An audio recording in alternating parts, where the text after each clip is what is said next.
Hmm. I'm in there. Oh, nice.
All right.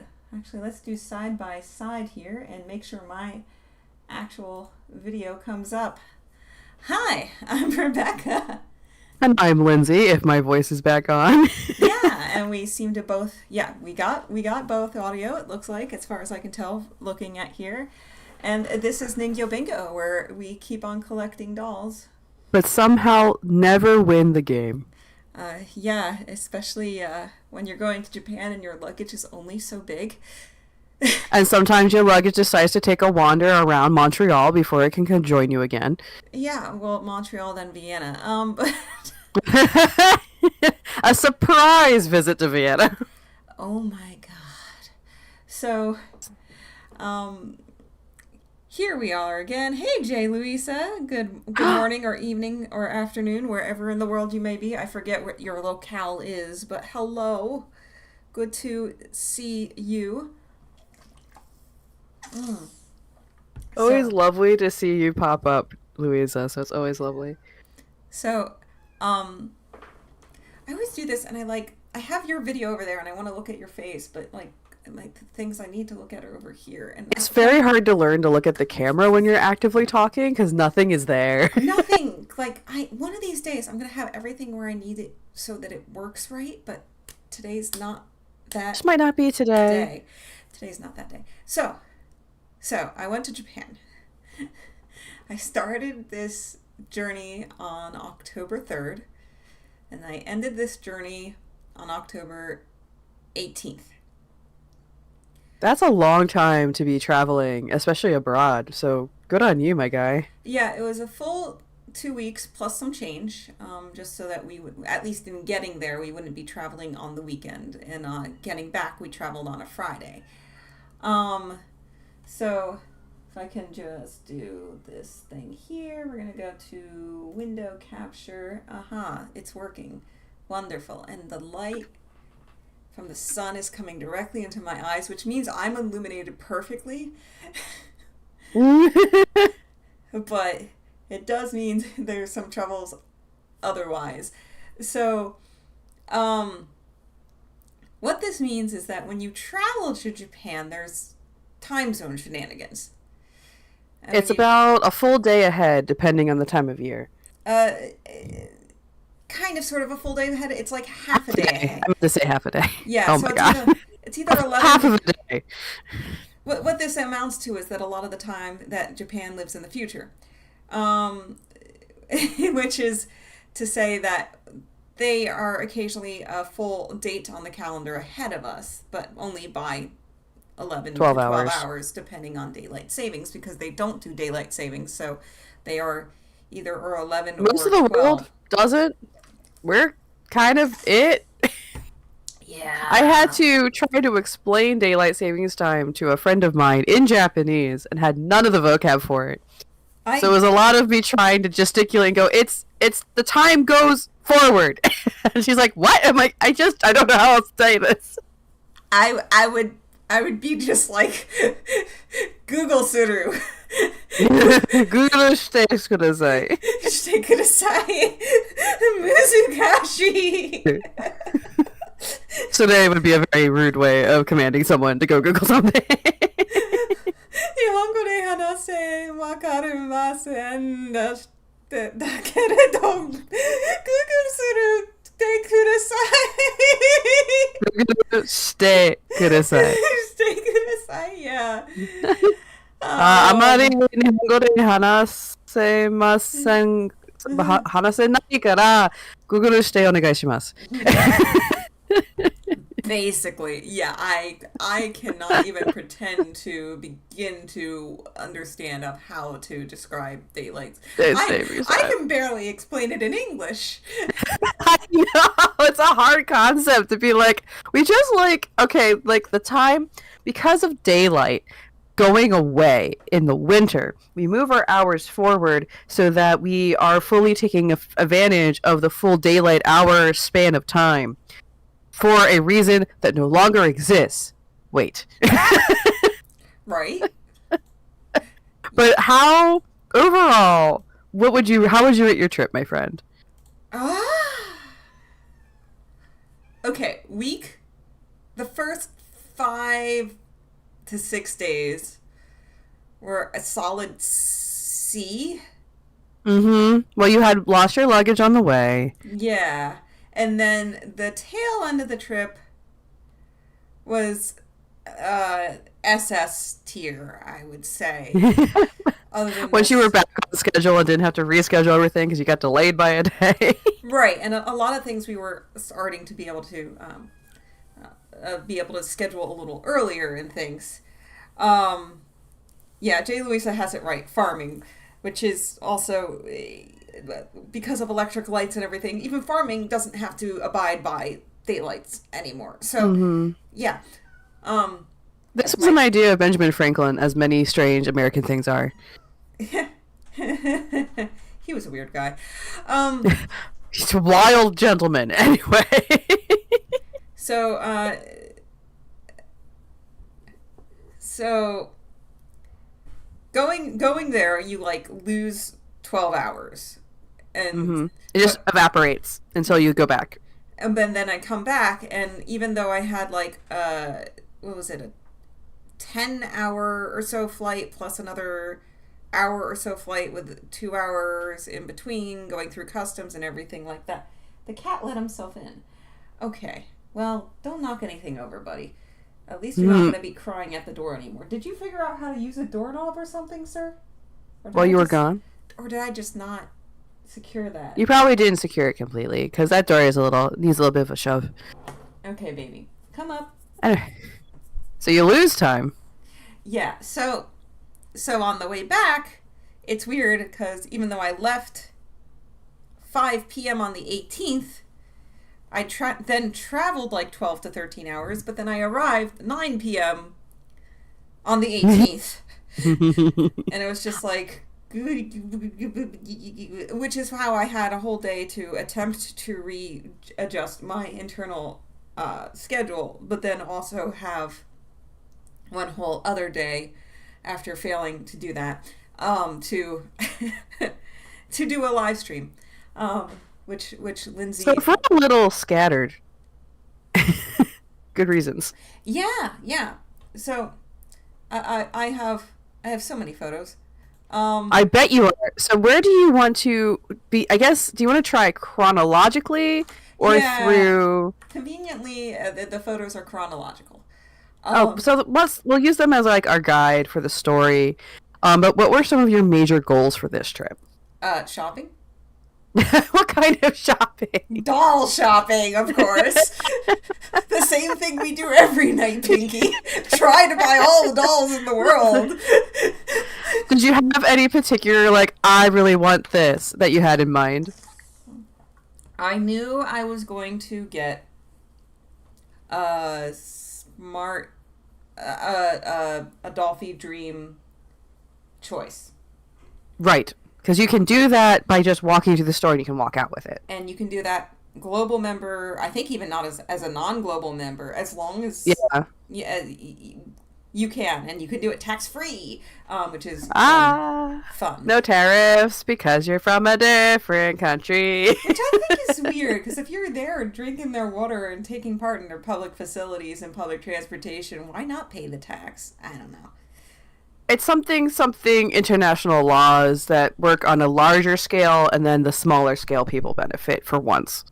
I Okay, think. I hope. It's weird to me, especially in areas that are like so dependent on like tourism.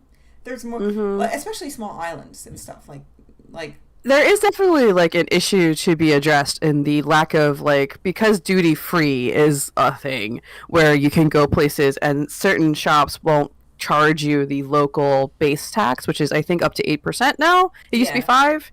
up to 10 now Flat, in Japan. is it 9 now? I think up to 10, depending on There locality. was a whole when I was last there, which was an age ago. There was a whole kerfluffle because it was had been 5 for a very long time, and they wanted to do like a gradual lift of the base tax on goods because in Japan instead of having it different by state, which us Americans do, um, they have it by country. The whole country has the same base tax on top of everything, Okay. and so it doesn't change region by region for which is nice and convenient for doing calculations anyway. So you're not like, okay, I'm in New Jersey, so the tax rate is blank. Like you're not doing any of that business. Um, Hmm. I believe it's up to 10 by now because they had been talking about lifting it for a long time.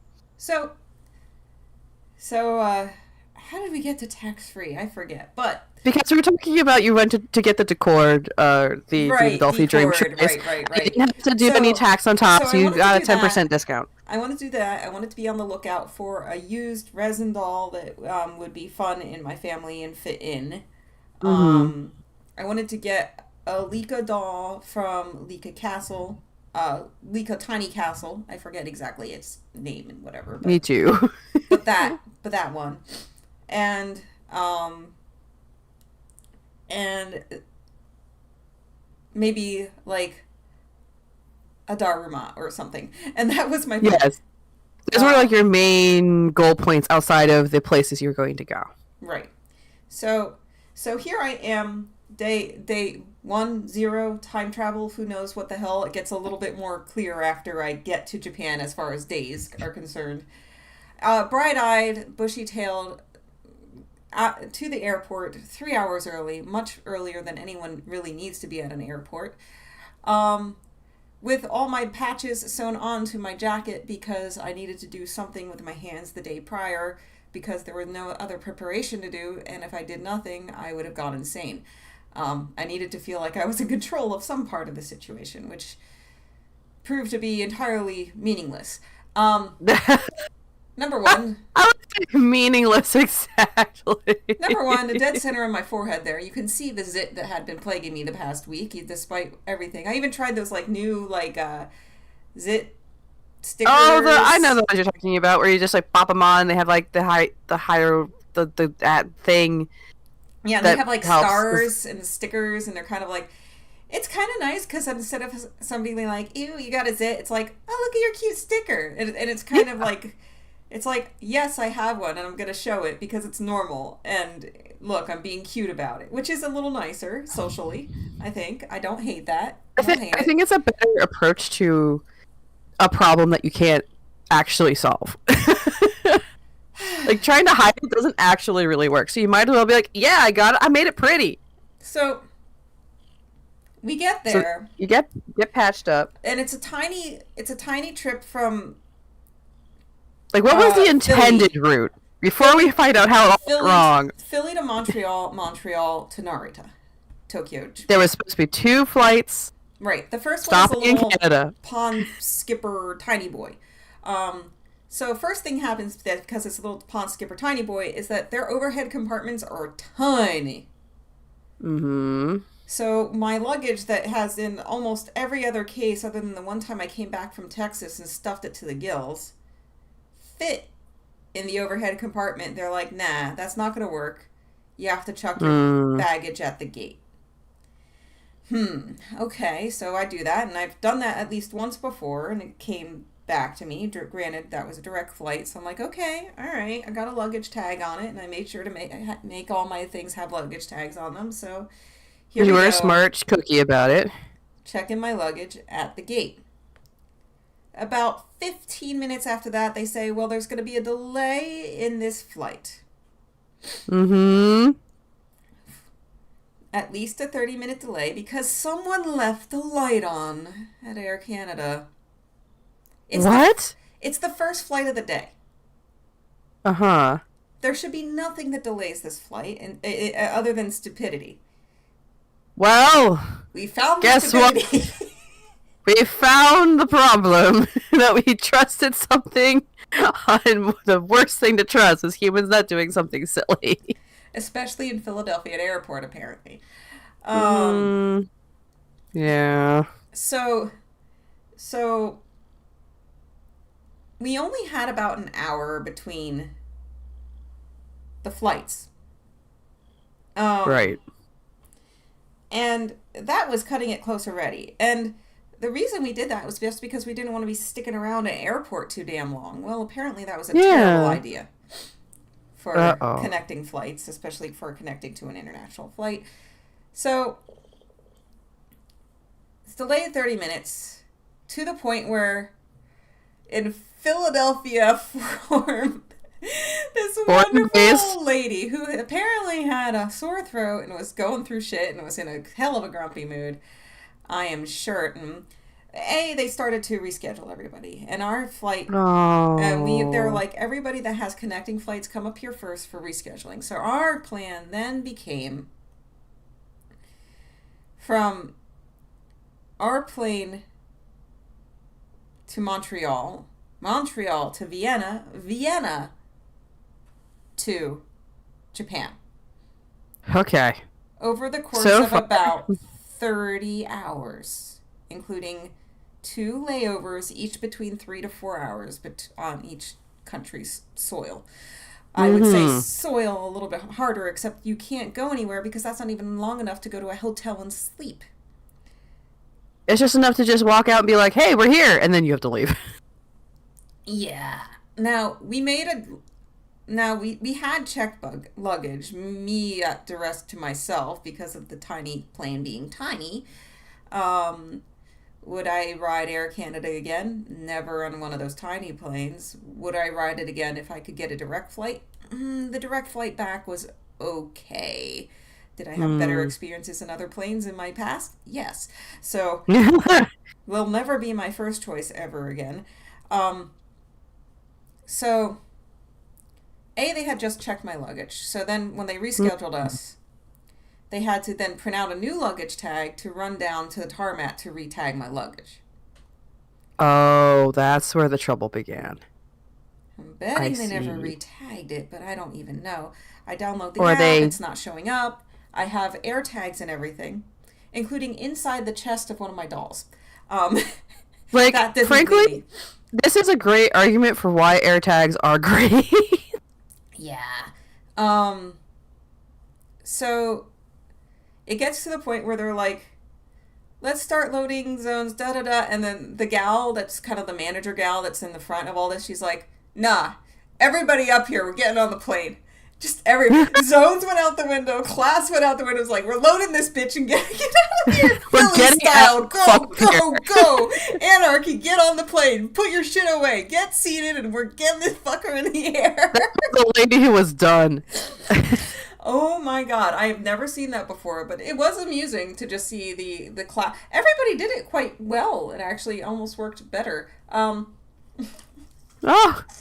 They have, I think there's been studies where it's like, what is the ideal way to fill a plane in the fastest way? I recall reading an article that says that is the fastest way, so just let people do it. It's like this self-selected organization works better sometimes. Yeah, well, that's the thing, because, like, so there's always the concept the back of the plane to the front of the plane, but the problem with the back of the plane to the front of the plane is everybody's trying to get into the same luggage place at the same time. Yeah. But, that would make the most sense, except they put the first class at the front of the plane because they want them to be able to exit first, and, yeah. Because of fancy stuff. Question mark? So, I don't know. So, yeah. So we get there, and even though we have checked baggage, just to see if we can make it, because we still have the other tickets in our hands, we run. plane is there. They literally just sealed off the doors. Even the other people that were kind of doing the same thing as us, the people that couldn't get themselves rescheduled because they didn't even have enough time in that 30 minutes to reschedule everyone there, they rescheduled Yeah. them in the air, thereby did not wait for them to close the doors. And that plane was Oh. delayed too. They had no checked luggage and they could have made it onto that plane. That's so okay. There was two themes of this trip. One was fuck Air Canada. I'm going to be laying around a lot of F-bombs in this. The other But it was a one, very frustrating and a little harrowing situation because, like, yeah. that's your stuff and you're going pretty far. And the second theme of this trip was stairs. Oh, no. Everywhere there's stairs. Um, so, What is accessibility? We just don't know. not in Japan, they don't. Though I was watching some, Depending on, like, where you are. yeah, I was watching some blind people navigate subways and stuff with their stick and everything, and I'm just like, how do you do this? I can't get through some of these stations with my eyes. How the hell? Probably a lot of practice, frankly. I can't, it's a freaking amazing. Like, how do you listen? Does it sound different? How does space work? Memorization. Insane. So this is the first doll I see of the trip, which is, I guess, Betty the something something, the stewardess. Betty the stewardess. I see at the this was in Euros, so this must have been at the Vienna airport. I was very So you're amused. listening to Vienna? Because Yeah, you ended yeah. up going to Montreal, then to Vienna, and then to Narita, which is a whole So thing. as I'm watching this, I'm watching my luggage, and I'm just kind of checking in on them. I'm like, that's not here. And certainly by Mm, Vienna, I'm looking and I'm like, that's still in Montreal. And I'm talking to people and I'm trying to get in lines, and the Air Canada people aren't there. And for the customer service, they like, because they had to put us onto like Vienna Airways instead of their own because that was the fastest they could get us there within that 30-minute hour craziness hmm because there's no other flights. Um, and I'm just watching my luggage just not exist. I mean, Oh. eventually, sometimes it gets pinged, sometimes it doesn't, which makes sense because at an airport there's a lot of thick metal, things like that, and it has to be within Wi-Fi close enough that it can get and send a signal to like the Apple servers, right? hmm However this thing works. So I'm watching it exist and not exist, exist and not exist, and I'm just trying to talk to people. And airport number one, Air Canada person was gone for more than an hour. All of us were waiting there trying to like Oh, get things, wow. and they did give us food vouchers, but the food vouchers for food at the airport aren't even enough for For, like, food. no, not at airport prices. Meanwhile, by the Yeah. time we had done it, we had already actually gotten some food once we got there. So, question mark? hmm It's Um, like the value of this was minimal. so then we do the same at the second airport 4 hour thing. Not that we have vouchers for there. So I still have to. One of my things to do today is to. Apparently, it's a nightmare to do with Air Canada, and our friends who are with us were trying to already file a claim. They're supposed to give, I think, Mm. at least 1,000 Canadian because our delay was over 9 hours, uh, Oh. which comes out to less than that in USD, but you know, it's something. And then also, I have the trip insurance, so oh joy, I get to do that paperwork. Yeah. So we do all this, we get to Japan, and I am. And I had talked to the person in Vienna, like, hey, my the app is not tracking my luggage. My AirTag says it's not here. I really don't think it's hmm here. So I talked to them. When I come off the plane, there's a so it says my name, and and I ask like, and they're like, hey, we have your luggage. Everything's fine. I'm like, oh, that's great. My heart was beating doki doki. Shmashmas. I was so worried. I go down there stairs to the carousel. It's not here. I'm looking at my AirTag. Not here. Yeah, and the last time it got its signal was like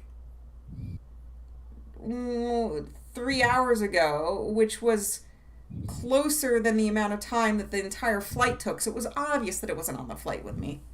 Mm-hmm. So we took over an hour between two people, which I explained myself twice. Thankfully, I'm somewhat bilingual in Japanese.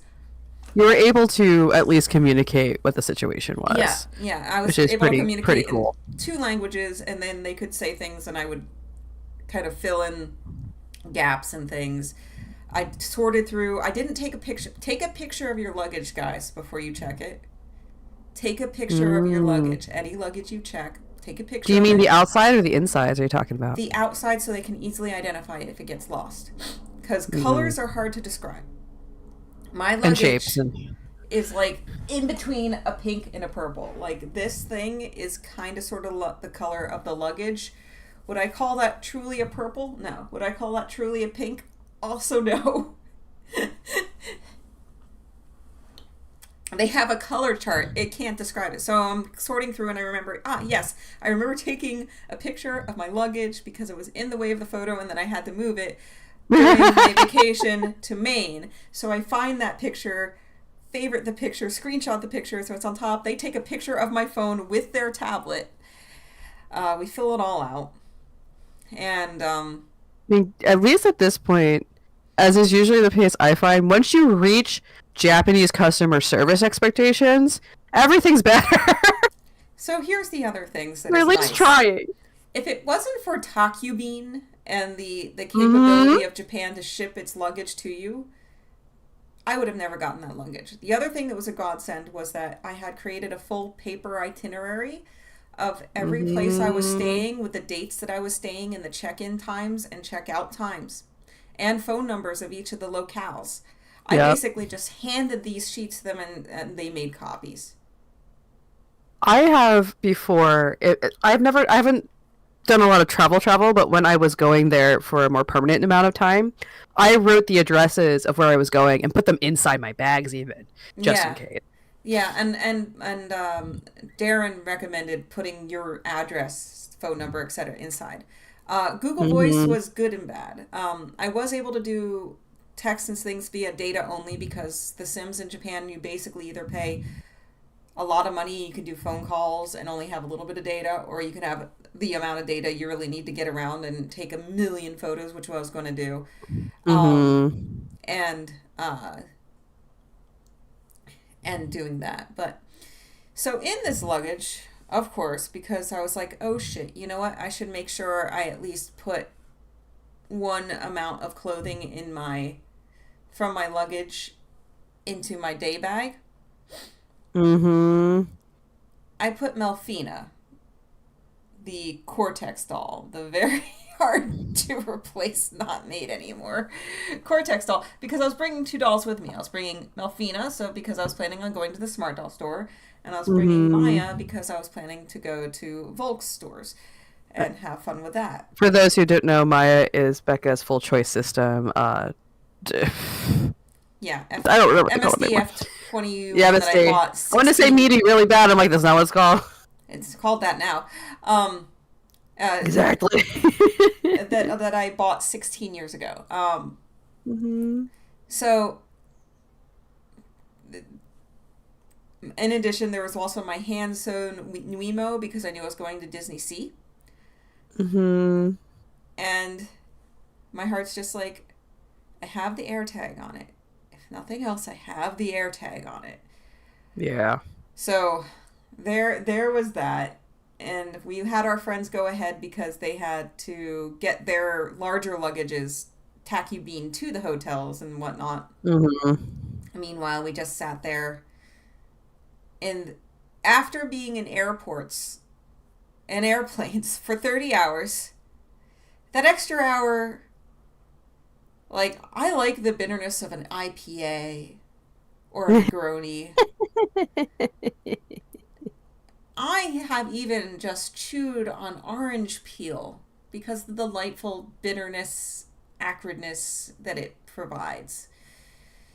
This was the worst taste in my mouth. I can't even describe. Just covered in my own filth, sweat, and excrements of 30 hours and just sitting here. 30 hours in the air, which is a long time. Yeah, and just so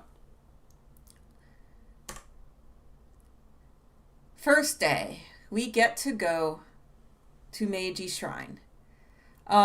Hey, I love Meiji Shrine. I like visiting it when I'm in Tokyo. Of course, of all the things that I go and get at Meiji Shrine, let me see. I'll do table And faith. and faith. That's good enough. Good enough. Yeah. Yeah. So I get. Meiji Shrine's gorgeous. It's right off of the station for I can't remember the name of anything right now. This is upside up. I think. up. I can't. This This is top. is top. Yeah, this is top. Yeah, this is top. Yes. So this. Meiji Jinja. Yeah. Yeah. So This is. this is what you can get what at you the can get shrine, at the shrine, where you can make a a wish or a wish prayer. or a prayer. And I pray. I never did it I before, never did it or I might have done before, it or I might once have when I done was it in once Japan when I was in 16 years Japan ago. 16 years But I ago. had never But I actually had never prayed actually prayed at the shrine at before. the shrine before. But this But time I this sure time as I hell sure prayed as for hell my luggage prayed to for my come luggage back to come back with Melfina Sometimes in the it situation. and my my custom made Cheshire cat outfit and everything. I prayed. In here, I don't know if it's bad. Is it bad form to remove your wish if it has come true? Correct. Okay. You do not open it once you do not open Okay. it because that lets it all out. Yeah. No, granted, Granted, the wish came true. The wish came true. But inside, inside, which you might which be able to you see might a be little able to bit see a of little from bit here, of from there is a here. little wooden piece that you insert after writing your wish on it. And of course, And I wrote. I wish for my luggage to come back to me with Melfina and my Nuimo and all my custom doll clothes intact, please. So Pretty, please. please. So as I was Heading heading into the the place, let's see, window capture. As you're heading into Meiji Shrine off of Takabashi. Bonk. I start to see the usual things. This I had seen before. There's all the lovely donations, which are usually replenished each year, I believe, at least. At least. Yeah. Like when you walk in, all of they're rice wine sake barrels, and all of them have written on them different companies that are specifically wanting to be there and be like, I donated to Meiji Shrine, and like that's one of the main like fundraising vehicles that Meiji Shrine has. I think it gets renewed periodically. Yeah. Which is why they're all different names and stuff. That's all companies. Yeah, sorry to anybody I have in here. So, what I didn't know was happening on here, I didn't know my doll trip of doll theming was going to happen so fast. Today was the day of collection of dolls. And cue Becca having Disney cries. You have to explain why. So, what does the collection of dolls mean, my friend? So, in Japanese culture, it's very, very common to understand. This should have a loop option, but is there a reason it stopped playing? Who knows?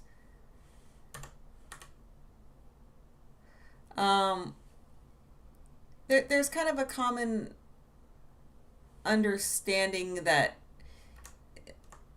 within the culture, if something's around for long enough, it kind of gains a little bit of life to it. So as an object gains patina, as it gains history, it gains a little bit of a life of a soul, of a being, of an object that has seen things, thereby has a bit of a persona. you can see this in everyday things in common culture, such as the yokai that is an umbrella. Like, you don't want to abuse your umbrella because eventually it'll come back to haunt you. But also you can see it in delightful things such as Yokai Watch, and even in Final Fantasy XIV right now, there's an umbrella with a yokai looking thing in which not Honkai Star Rail, In Genshin? in Genshin. Oh, yeah, Genshin has a sword that's an umbrella. Yeah, that was an curses event people. one. And yes, and it curses people to buff them. And once again, because you're a yokai, and you got to treat that umbrella well. So if something has a persona and has a soul and has a bit of a human nature to it in a way, it would kind of be cruel and unusual punishment once it has a bit of a being to just throw it in a dumpster and then eventually go into the pile of all their other trash to be done away with. Instead, especially since all of these objects are very human form in nature, they receive, if the owners so choose and abide by this, some, of course, dolls and things like that get given, thrown away, etc. But some receive... Wait, to be clear, this is not an everyone thing. This is not an everyone thing. It's a culturally conscious idea. Like, it's an idea that's widespread enough that anyone you talk to would be like, oh yeah, that's a thing. But not everybody's like in it or does it, to be clear. To be clear and to not be Japanorama. Please, God. So, these receive a funeral in a way of incineration, in a ritualized manner. So it was a lot. And I can only describe this as in the background here, you can see this little word that says thanks dolls.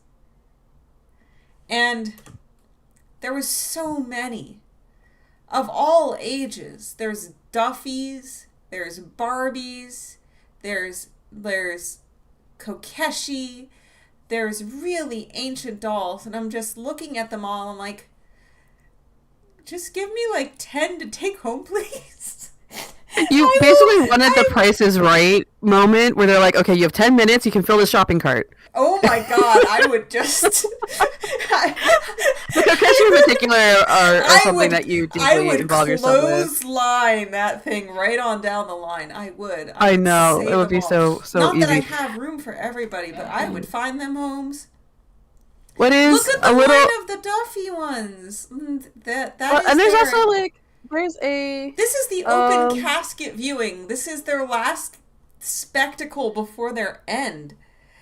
A lot of them are, I know for the really beautiful, some in the front that you see, they look like they're sitting with lots of clothing on. They're for the Ningyo Matsuri, or the Doll Festival, which is like a girls' holiday. Girls' Day. And I think part of that tradition is that you're supposed to get new ones every year, sometimes. Or this is the best way because they have cultural and holiday significance. I wouldn't say religious exactly, because that's not what's really happening. But the wide variety you see here of different ages that these target. This one here is a real antique, and I saw some of this make and model in things like Mandarake later. Oh wow! And Duffy, Ichimasu Ningyo, Girls' Day dolls. Jay Louisa says they saw an IKEA dog in the backdrop. Winnie the Pooh here, a Daruma. To make it sadder, I sometimes wonder how many of these are from children who have passed away. I know. Yeah. I started trying to just take so many pictures. I wish I could have taken a picture of every individual one just as a document. And Just so many. Like, here's Barbie's and Lika. And you can really, like, this is a special gesture, and it speaks to how deeply the doll can mean something to somebody, where they would want to give a special send-off. Where, like, the emotional attachment, each doll here is at least one person, right? Who went here specifically to say, I want, like, there's some journey they're on emotionally or personally, where, like, this is the time to say goodbye. And then to make it into a structured ritual to help you, like, let go is something I think is really, that piece is really beautiful about what's happening. Yeah. Each one is a choice that you're seeing right there. So I'm just here, just like crying. And your poor husband. Yeah, he's like, your husband gets very distressed when you're distressed. And he's like, are you okay? And I'm like, yeah, this is fine. It's just the perfect day to be here. Like, I'm crying, but it's because I'm having an emotion, not because it's a bad emotion. Yeah, just like me trying to say goodbye to all these after having just met them. And I'm just like, some of them. And in the context of you potentially losing your own because of the luggage situation. Oh my god. And some of them, here, I got some nicer close-up things. It was hard because there was like a barrier between you and them. And there was people lining up with bags. And they would fill those bags.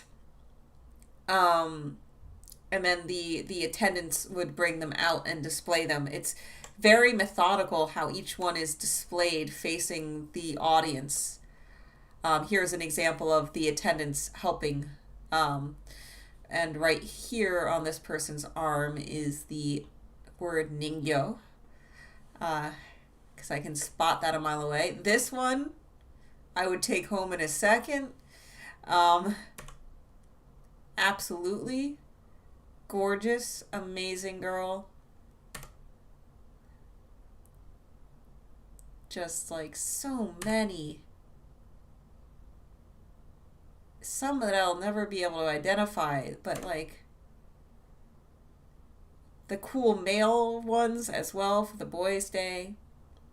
I don't remember the tradition of necessarily destroying them every year, but it's bad luck to keep them out past that point. Like you're supposed to set them up and then bring them down. This one looked particularly ancient. And I wish I could save you.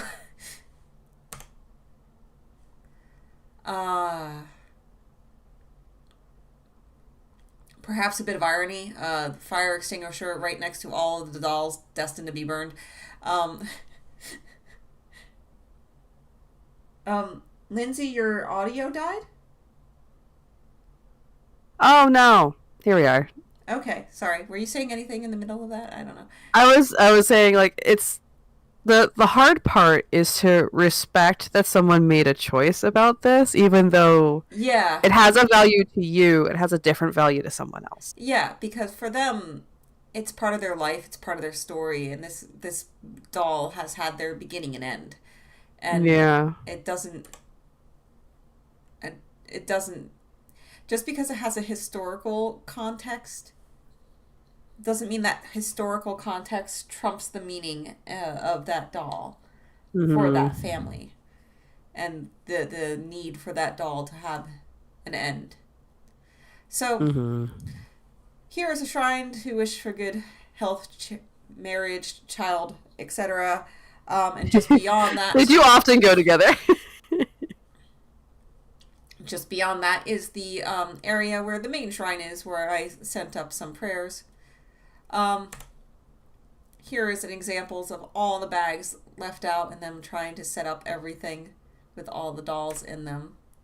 And here is part of the line of people just lined up to drop off their dolls. There was so many people. We were confused if there was like a line to get in. And we're like, well, no one seems to be stopping us. And they all seem to have bags in their hands, which we don't. So I guess we'll just keep walking. Lo and behold. Jay Louisa spotted a chopper from One Piece. Oh, wow. It really does feel like a Where's Waldo thing. And here it's just the line leading up through the shrine. Oh, things that I learned probably too late that I hope I didn't do wrong. Apparently you're never supposed to walk through the middle of a torii. It's always supposed to be one side or the other. I'm sure, considering the placement of Meiji Shrine, I think you're okay. Yeah, I don't know if I did that, but I tried to bow proper on the way out, provided that, I had given prayers. Effort does count. Anyway, so that was the end of that, but apparently starting off with a bang, because we already got dolls, more dolls than I thought I would ever see in Japan all at once at one shrine. And Japan really leaned over and said, "You're going to potentially lose your luggage. Here's a gift." And I'm like, "This is beautiful, thank you, but they're all gonna die." Yep. It's a double-sided sword. Yeah. Whew. Felt that one. So then we get into Tokyo proper. There's ads for credit cards with Sephiroth and Cloud on it.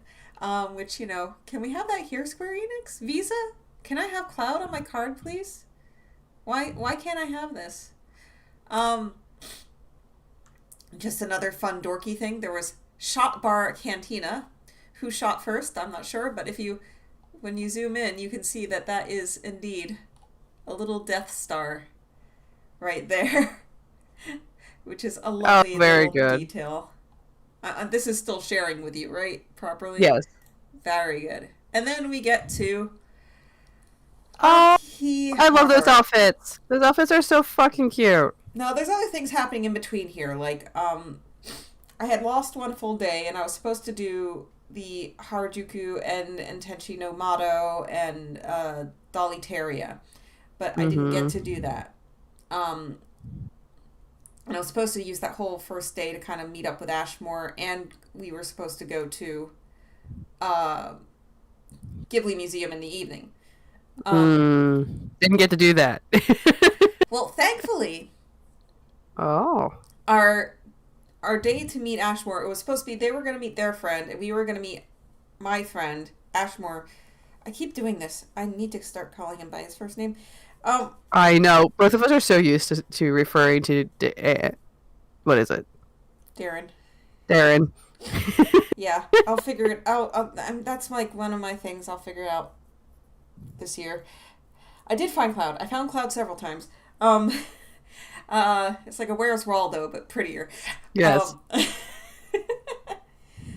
So, instead, he thankfully foresaw that the weather was going to be kind of iffy, so he actually mailed tickets to us for the Ghibli Museum. Hello. So we did go to see the Ghibli Museum, but unfortunately without Darren. Bummer. I'm glad he was able to help you out, though. But I got to meet up with Darren the next day. So we went to Akiba after having our, Ghibli Museum day, because we got up and got to our hotel and got right into, living that day. So the first day on the ground was drop off things, go to temple, go to Ghibli Museum, which led to day 2, which then became meet up with Darren Day, which I did so in the Radio Kaikan Tower. Did I say that right? I don't remember. Yeah, you're good. And in Akihabara, which has the Volk's Doll Point in it. As you go through Doll Point, please mind the signs. Some things are okay to take pictures of. Some things will say they are not okay to take pictures of. So please be mindful. But everything that I could take a picture of, I sure as hell did. Oh, look at the boy! Does he look better in person? Yes. So, that's good. Between Alphino and Alizé, right? My preference for if I had to get one, it would actually be Alphino. I love our boy. Despite me hating Alphino for being such a derp in Heavensward, but he got better. He needed to go through on a silly boy arc. Yeah, but Alizé was always just a badass bitch, so great. But she was like, I am not having any of this. But especially after having lots and lots of my doll parts decay, so much of her outfit is vinyl fabric. I did hate that. And it represents what's true to the game, but what are you going to do? Yeah. Just announced in the recent Volks news, they're releasing for about, I think it's $100 their first full leather doll shoe. Mm-hmm. And I wish they could do that. And obviously, you can't do that for these type of releases, especially for a pre-order project. But I'm looking forward to just owning more indestructible or, or relatively won't be destroyed by ambient degradation of being humid. Yeah, or if it starts to get dry, I can just add like some leather lotion, whatever. But yeah. Plus, I like healers, so I like all the sage weaponry and everything. I do like how they made Alize's little device float there. Hi, Sing Blue Silver, and enjoying the day, hopefully, over there. Wherever and what time you're in. I hope you're having a good time. So they do look good. These dolls have the problem that since they have the natural eyes and they tend to be kind of drinking light if there isn't light directly bounced into the eyes. They do Mega's problem, is what you mean. Yeah. There you go. There's a really nice clear photo of how they managed to make the auspice. What's the word? Focus? The focus for the red mage float. Oh, really cool. Yes.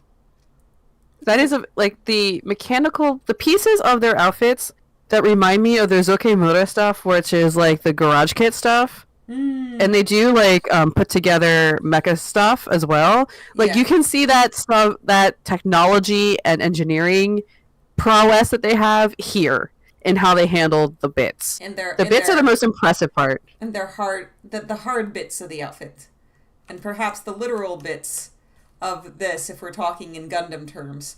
Yes, the kibble. Apparently 4 p.m. in England. Nice. Perfect time before dinner to hang out with some folks on a Sunday. They had Freerin displayed. Oh, Freerin's so cute!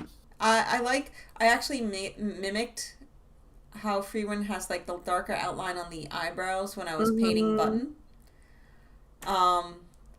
Megulin, I think. And a few other characters that I'm less familiar with. Now, in Radio Kaikon, it is 10 floors. The 10th floor is just bathrooms and a vending machine or so. Going of Radio Kaikon. That's my that was my routine when I just wanted to stretch my legs and take the JR train out of where I was living into Tokyo proper, because it would drop me off at Ueno, and Akihabara is 1 or 2 stops around on the circular train. I can't remember right now. Down, so I just go into Ueno, walk around, catch the train down to Akihabara, go into Radio Kaikon, stare at every A zone, and not buy any. Yeah. So, although I guess I should. So I wasn't initially planning on getting things during my first trip to Akiba, but there was things there, and there was only one of them, and I'm like, I don't want them to sell out. So I guess this is a good as time as any to show you your present. Wait, what? Let's see. Hold on, my friend. What? What? What? What about what? What'd you get me? Well, you asked for something fashionable for Amy Ayase. I did ask for something fashionable for Amy Ayase. I can't see this on any screen that's contingent with what you're actually doing. Let me... Just hold it up for a minute, and I will see on the screen on the stream. Because the stream's just behind. Oh, okay. All right, that'll work. So you'll just have to leave it there, and I'll tell you when it shows up for me. Radio. That's very sweet of you. Thank you. I appreciate you. Yeah, because Amy is in her default outfit, more or less, but as we were just discussing, she has a lot of that vinyl, and she's all enough that it's really da-ba-ba-da-ba. I knew you liked that one. I really do like that one a lot. Wait, hold on. He's coming in. You've already done all these things. Oh, it's that outfit! I really like that one, actually. Yeah, it's a bit of wafuku combined with high fashion combined with steampunk. Yes, no, I was legit. I was looking at that on the latest, like, this is the releases for the month, and I was like, oh, that's so cool, and it's in like the gray and black stuff that I like a lot. That's really cute. Yeah, I almost went for a slightly different release, which was a little bit more casual wear and stuff. Yeah. Which was like a high waisted skirt with blouse. Oh, But those are cute. I do also like those. They're very those cute. were cute, but I felt like those would be much more obtainable over time. Um, Yes.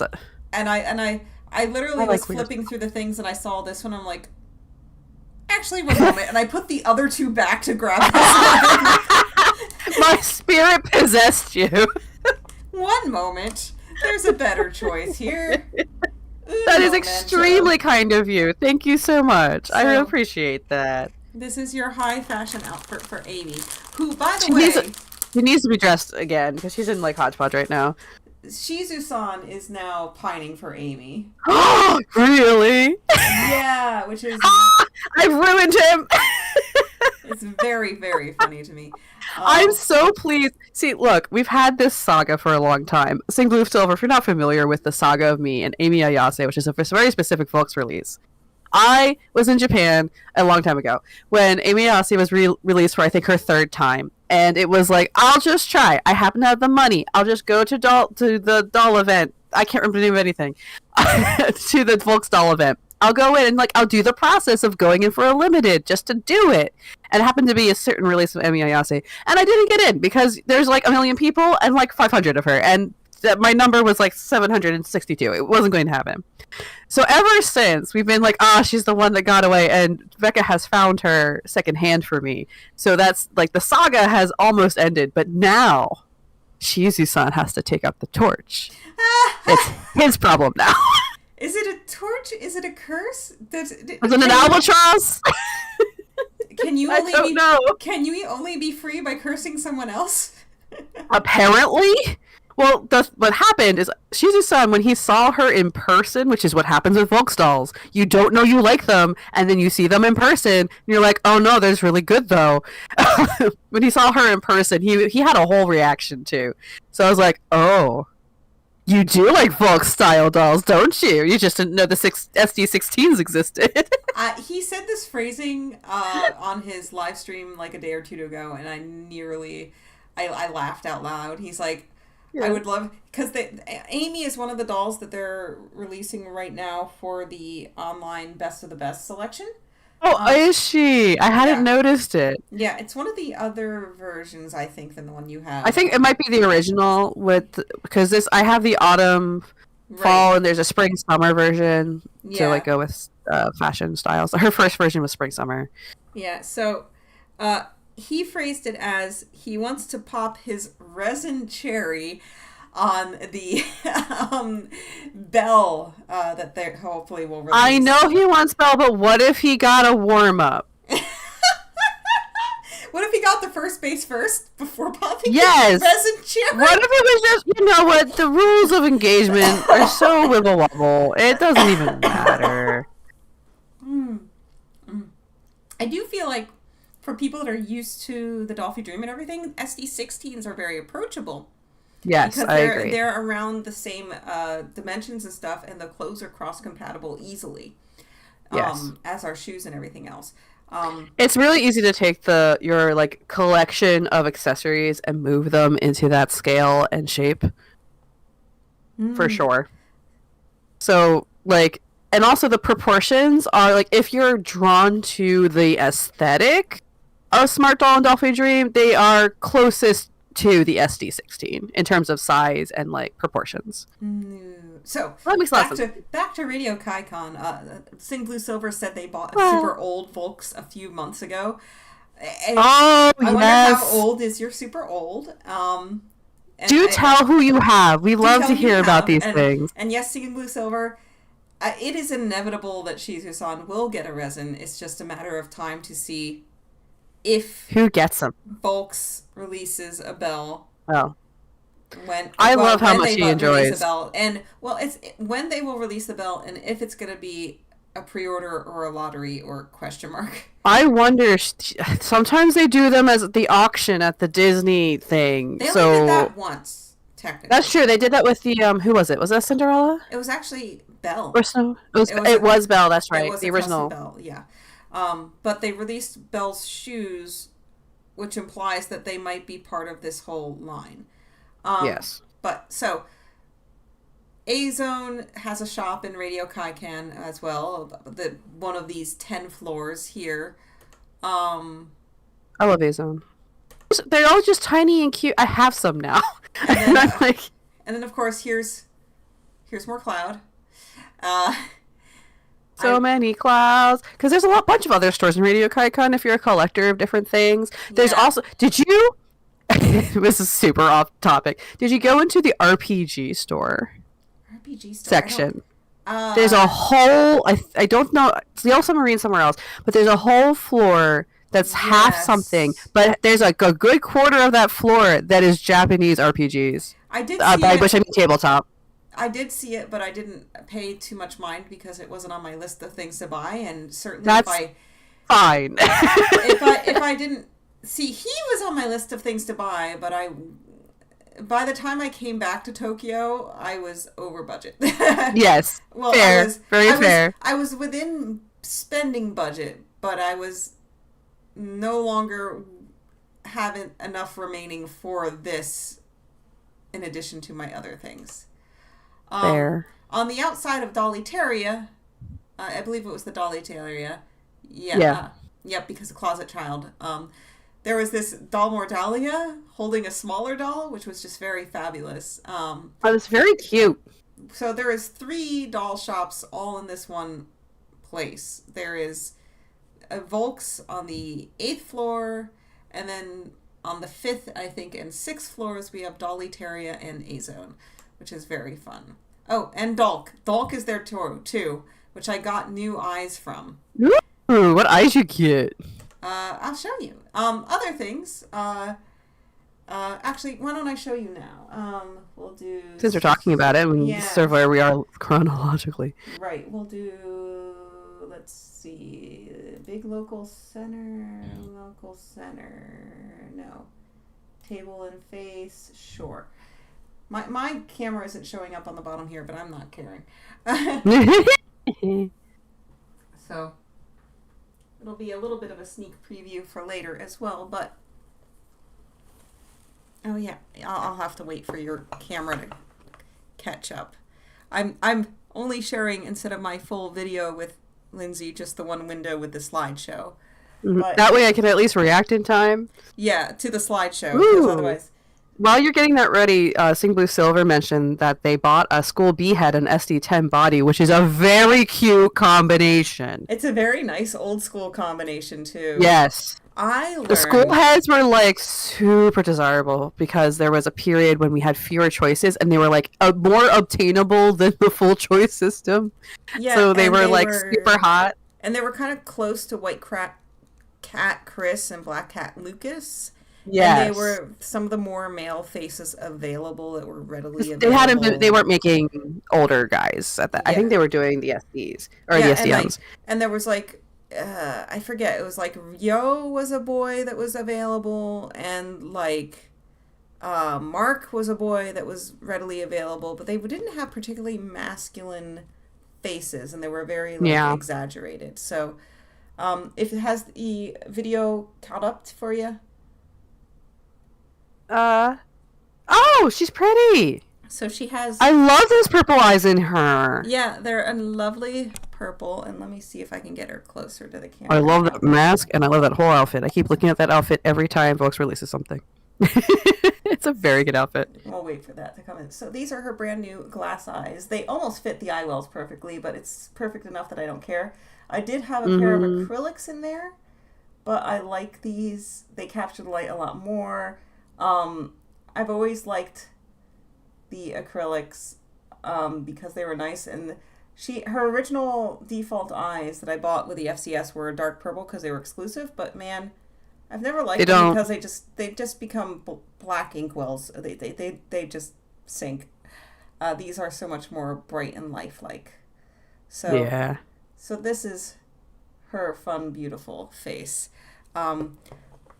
this outfit I'll describe a little bit more later because it's got a fun story to it too. But now, back to the slideshow. So we then visited Hakone, and what you see Hakone here is such a nice place. Yeah, it's known for hot springs and volcanic activity and views of Mount Fuji when it's not raining the entire time like it did for us. Oh, that's a shame. Yeah. That just sometimes is how it is, though.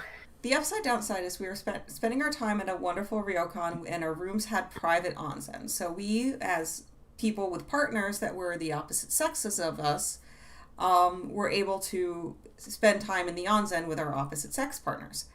Huzzah! Oh. The downside is that dinner was at a set time, so it didn't give us like a full time for a loop because we had to consider when we needed to get back.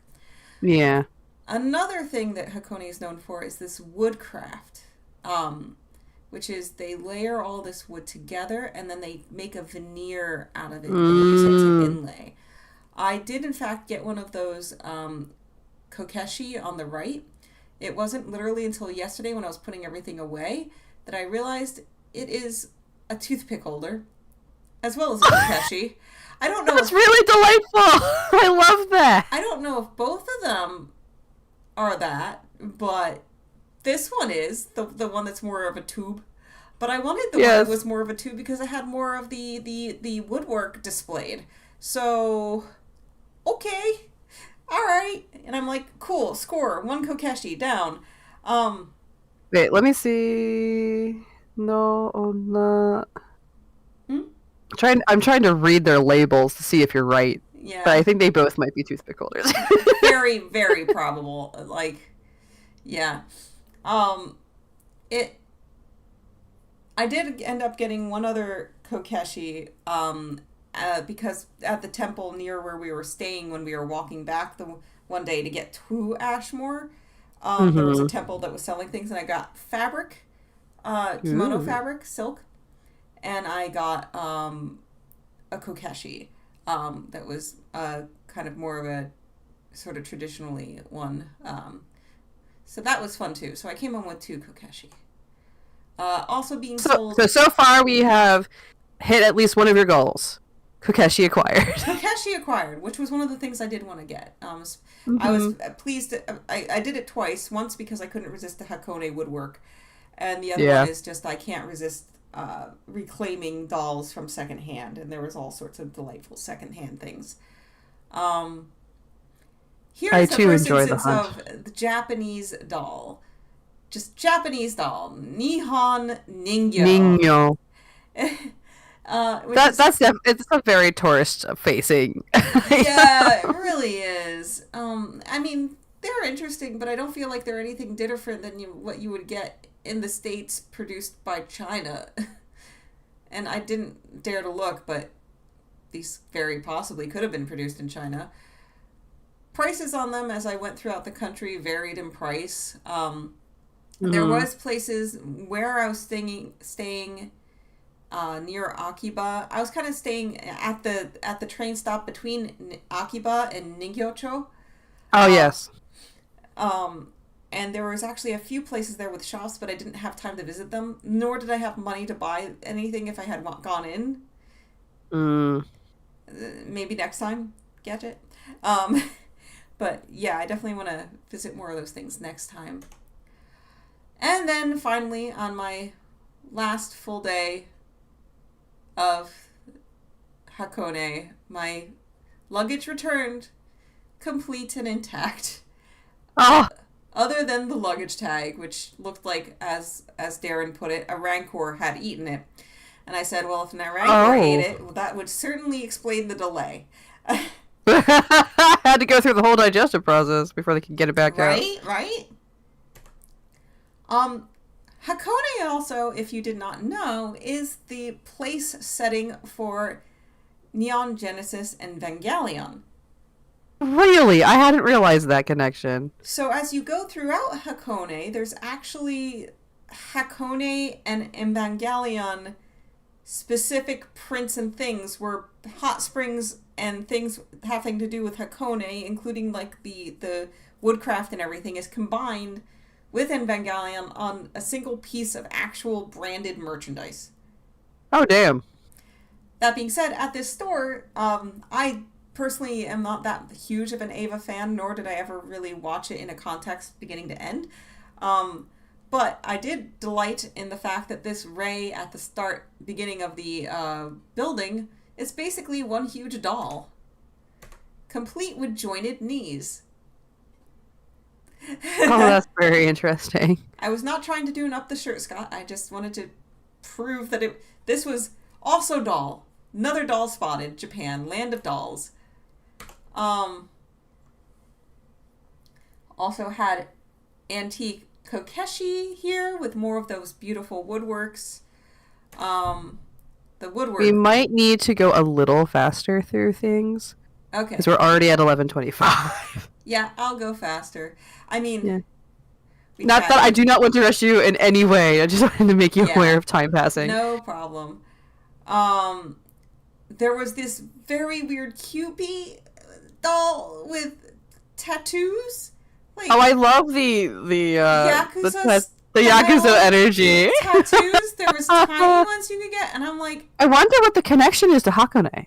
I don't know. And I only saw them here. And then I only saw these here, but I'm sure they were in other places. There was these kokeshi that were Star Wars branded. Amazing. Like, just amazing. Oh Japan land of dolls. Absolutely fabulous. And here's the back of this one. What a beautiful piece, though. My gosh. Just fabulous, amazing stuff. So, once again, variations. These, at least, are a little bit prettier. And a little cheaper than the ones found at the top of the mountain where I took the line up to. And of course, then we get into these kokeshi, which are the most touristy, mass-produced looking little things I have ever seen. Mm-hmm. We are now in Osaka. This is it must have been something more pronounced in children's childhood in Japan, because I saw these monchichi. I'm not familiar with the names, but I do see them all the time. Yeah, and I saw them in Mandarake. Like Monchihichi or something. Yeah. And I saw them in like Mandarake and stuff like that as vintage items. Kokeshi also on umbrella. And a doll serving your omikuji, which is like a fortune-telling thing. Mm-hmm. Well, that's the thing that... Oh, yeah. You're right. I'm thinking of something else that's worded differently. But what a cute little way to do it. For 300 yen in a little vending boy. Look at this little one. Just delightful. In a little tiny shrine. I was tempted, but I wasn't quite ready. Also, Starbucks had the baristas.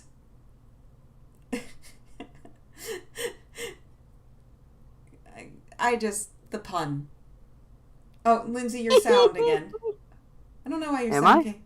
It came back. Now you're back. Yeah, so baristas, what was your impression of the baristas? Mm-hmm. Barista's very good. Yeah, I already yelled a lot about them. Okay. Which would have been why my sound cut out. Yeah. Oh yeah. I like the person version of Kuromi. I got a file folder just to keep all my papers together because I was looking for one that would like speak to me. The Eva ones, even though they were very cool, and Hakone and Eva together, they didn't speak to me, but I got this one here in Osaka. There's all sorts of little collabs, and the Mecha Musume were everywhere just to glide through. Oh my gosh. Images. Look at them all. And images. And images. This was actually a display area in the middle of a Gigo arcade. Which, by the way, if you're in Osaka and you have to pee, instead of trying to buy something and use the code at the Starbucks, and of course the Don Quixote had the bathrooms closed, Gigo on the arcade floor has bathrooms. Now you know. I find them really... I have slowly been getting devoured by the Mecha Musume bug. Did you buy to a certain extent? Yet?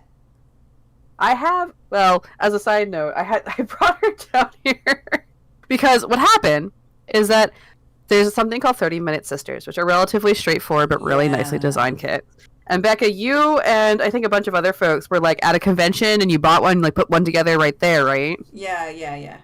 So that introduced me to the concept of like, oh, but there can be like, instead of it being like, ooh, woo, waifus, like sometimes they can be like stronger looking, dangerous ladies, which is more my speed. Yeah.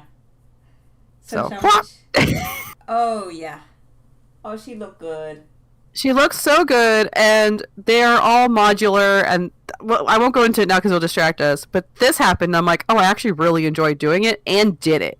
Yeah, I have one more lady to build, and then I have Cubele to build as well. So I have two boxes that I need to work through underneath my desk right now. Because I'm like getting obsessed. You've officially retrieved the backlog. Yes. You. But I started the one box. You're one of us. And the problem is what I've done is like, oh, but if I do sanding, then it looks better. Oh no, that takes so much longer. I would never get through. It does take so much longer, but it looks so much better on the parts that want to look good that way. And I'm so much happier when I do it. But I like it. I like doing it. It's like Scritch is a good part of my brain. I just clip it and knife it, and I'm like, good enough. Most pieces are good enough because they design them well. But so not to get too much into tangent, but now that's a problem. So and there's so much of it. Yeah, there is, and here's more. It keeps going. Like, I like it when they look like they could fuck you up. Yeah. I mean, that's the idea. They gotta fight. This was a capsule doll, which I kind of wish I had gotten just to experience it, but it reminds me of the Eileen doll dragons. Yes, it's very similar in design. Where you can just buy a little bunny doll and put it together from a gachapon, which is so cool. So incredibly cool. Care Bears with a sigil on the stomach I don't recognize. I was staying right near the Bunraku Theater, but unfortunately nothing was playing at the time because it's out of season. My bad. I got one of the kitschy sort of Kimi doll, which I don't think is even a Japanese artist. I'm not sure. I have to look it up. But given all the options for a new luggage tag, since mine had been eaten by a Rancor, if I was to choose one with a Kokeshi design, that makes sense for me. So that was my new luggage tag. This is the Lika-chan that I ended up getting, which was a very tiny version.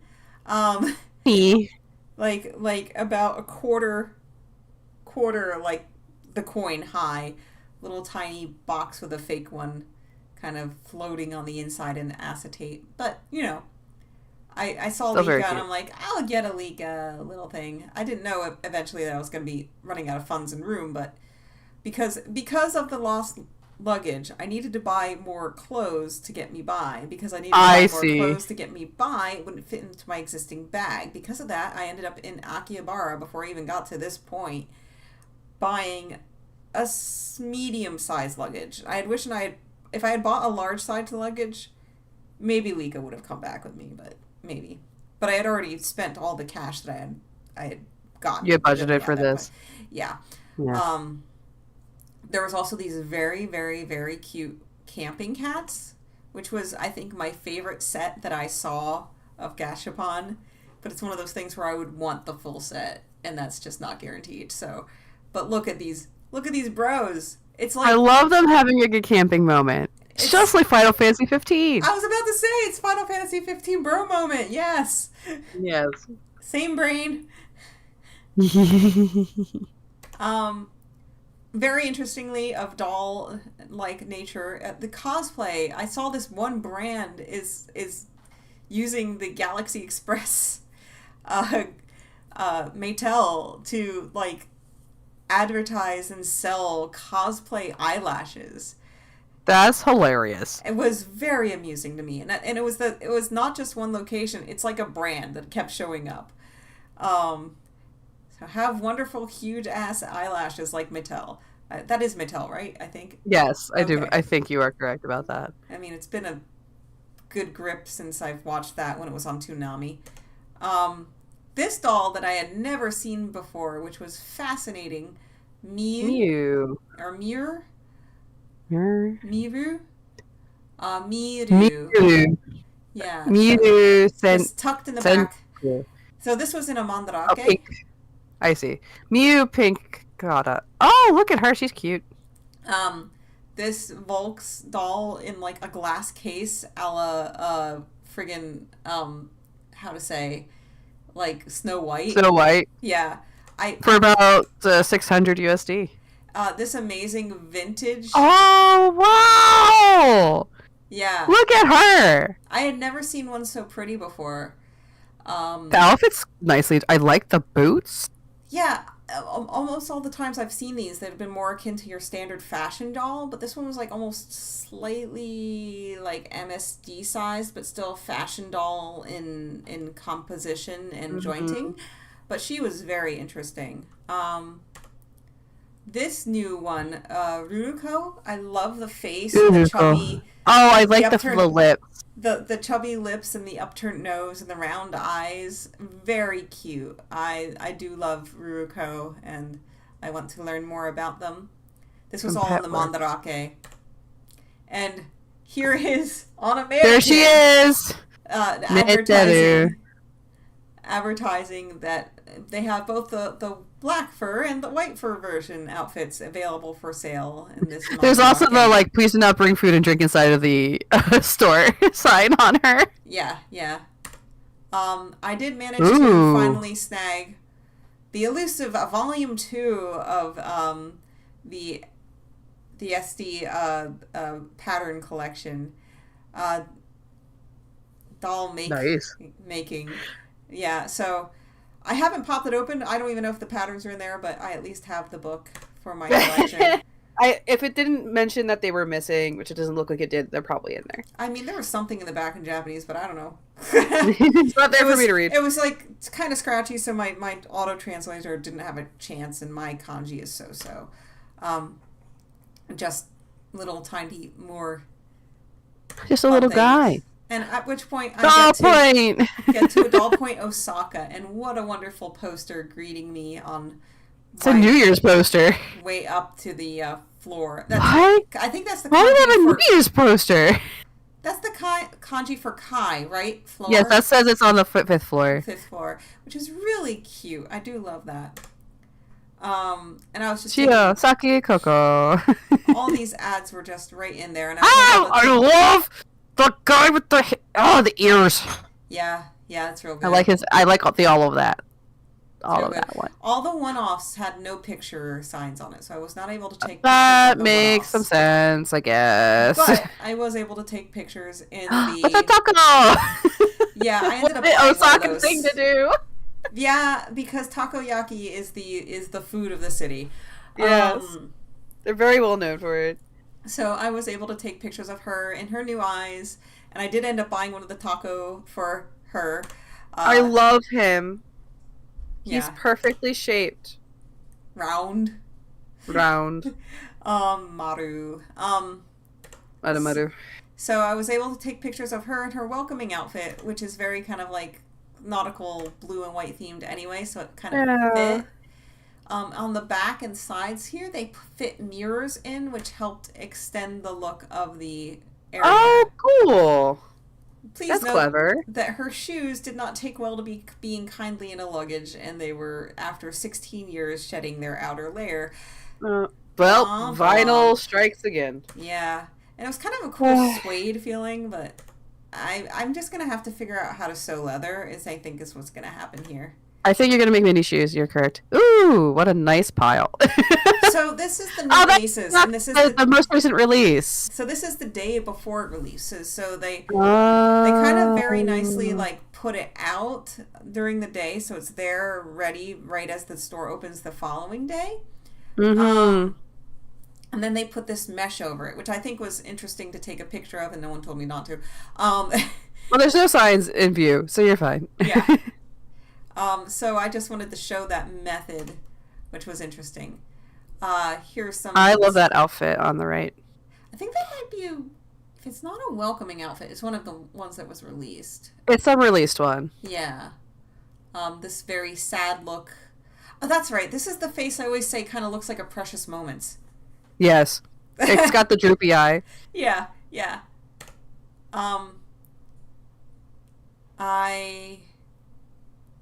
Oh, okay. This is Bar Element L in Osaka. It is a doll bar. Oh, you found one! Let me share a different window. Let's see. Window capture. There we go. Perfect. But now I have to have you... Oh, you get to see that because that's on that window. Perfect. Okay, so you get to see this. Mm-hmm. Perfect.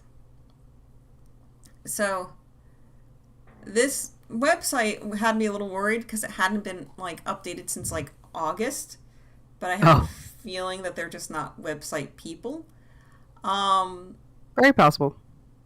But it, unlike another place, which was a doll cafe, which had closed in the area that Shizu-san let me know about, he let me know about this one, and he stated that he hadn't gotten to go. It's a very small area, not a lot of room for luggage, as is stated here. Bring dolls. Take care of your dolls. If they break it, if you break your dolls, it's your damn fault. Please contact us separately regarding life-size dolls, which is very interesting. So you can bring them, just call ahead so they have room in there. There's only room for like 8 people in there. That makes a lot of sense that they would want some high, like, heads up. 500 yen charge upon entry. So it's very common to have what's like a seating charge per head. Yep. Not per table, but per head per on head. bars. Yeah. So please expect that if you're entering a bar. They want you to have at least 1 drink per hour to validate your existence within the tiny bar. And they have a little menu, but they had some fun things. And you order in, and some of the things they have here, but some they order from food from nearby, and like this little old lady brought it in, and it was adorable. That is extremely cute. They have a bottle keeping service, which is not helpful to us foreigners that won't be there. That's also a standard bar thing to do. Yeah, if you're there for, like, if you're not there for 3 months, they dispose of it. So, basically what happens is you can buy a whole bottle of like an alcohol just for you, and they'll keep it behind the bar with a tag on it that has your name, and whenever you come in you can ask like, can I please have my drink? Yeah, we'll collect your bottle of alcohol from the store and serve it to you for 600 yen per glass. No carbonated drinks such as champagne. Please note we do not keep bottles on hands. They may be offered to other people. So it's, I guess that's if you want to bring in your own, they will serve it to you. Just like that. Which is interesting because it might be fun next time to bring in something from the United States that they can't get here. Or something to be interesting for them as professionals. Yeah, because so I first started with my Negronis because I love my Negronis, but I ran out because I killed the bottle. Then I saw this up here, this yogurt one, which is like basically like Calpis or Calpico, depending on what country you're in, except an alcohol. And apparently they make it in like Scandinavia or something, but it's only distributed in Japan, which is fascinating. Interesting. And then somehow that killed that bottle, and I'm like, sumimasen, and they were like, it's fine.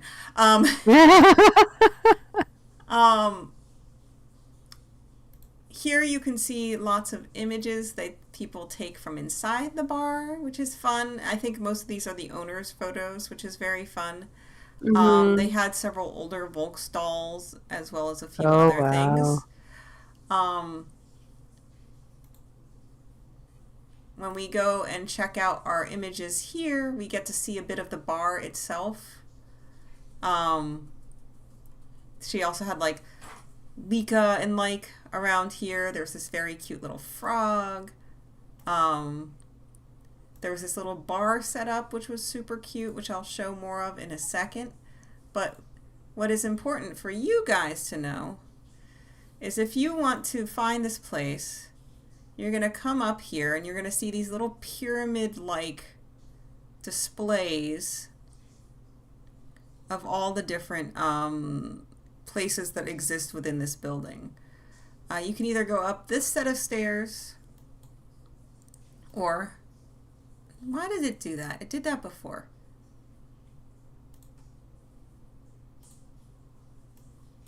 Go down the road. Thank you. You can either go up that set of stairs or up this set of stairs. Right here is this little icon. That's their logo. You go up this set of stairs and then it's just here immediately on the right. So like if I'm over here and I look up, the door is like right about there. So that's how you find this little place. Expect no English. This is not an ego-friendly situation, but you can usually get by if you have a little bit and you're respectful. Yeah. As long as you're going, I am trying my best. I am trying my best. Everyone pretty much is okay. As long as you're trying your best and you have, you drink your 1 drink per hour minimum, if not a little bit more, and you don't take up too much room with your luggage and everything, which they outline in the website, you should be fine. So that being said... And bars that are like closed, like they don't allow people to come in, they will tell you. They'll just be like, go away. Yeah, and so typically, I did because there are some members only bars in Japan, just if you're a drinker. So we've done some Golden Guy stuff, so I was kind of a little bit prepped for the culture, and Golden Guy's definitely used to foreigners. So this one, bars, you come in, you expect a cover charge, essentially. You tell them how many people you have, and they tell you yay or nay if they have enough room, and they'll tell you where you sit. Yes. So we had 2 little seats in the back. They moved their bag, one person's backpack, so that we could sit. I assembled Melfina, who had been unassembled. I set her up at the cool little diorama that they had for the bar/cafe. Even though it says coffee drinks back here, it should be a bar menu though. What they had. I set her up so her lights were on. And there's that little doll that we've seen previous. There's the older F-38, I believe, is the older F-38, I love him.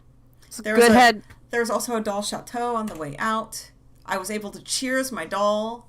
That's very, very, very cute. I was there and I was talking a little bit, showing pictures a little bit, and we were sitting on the 2 seats in the back, and one of the patrons left. And then they said, here, you come up to the bar. And I'm like, really?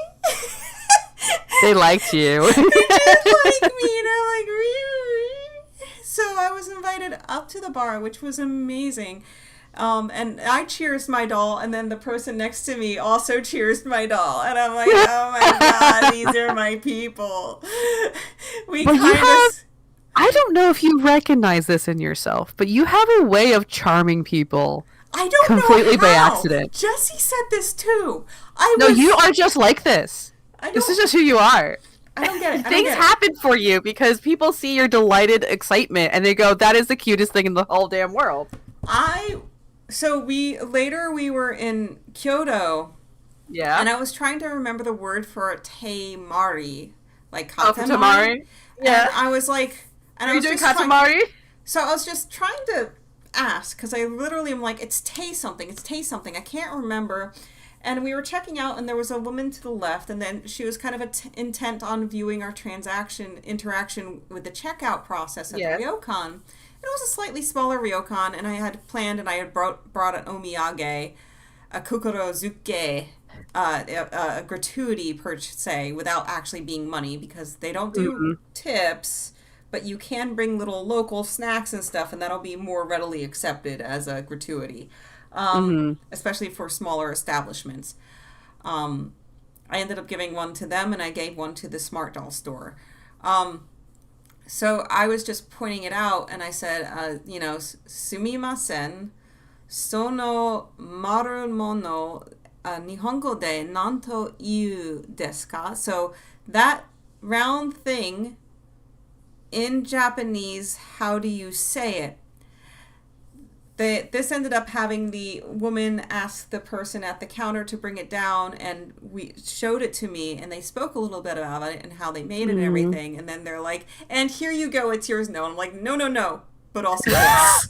You have to refuse. Refusing's part of the process. Refusing's part of the process. You must refuse first. Important. You have to be like, no, I couldn't even. And then they go, yes, you must. And you're like, okay. But the nice thing was I already had my kokorozuke, my gratuity. So we were able to exchange. And I'm wondering, partially because they saw the box of candy on the table, if they understood that, and they had... I think in that moment they did, but the fact you got to pull that real cool move, they're going to be talking about for weeks.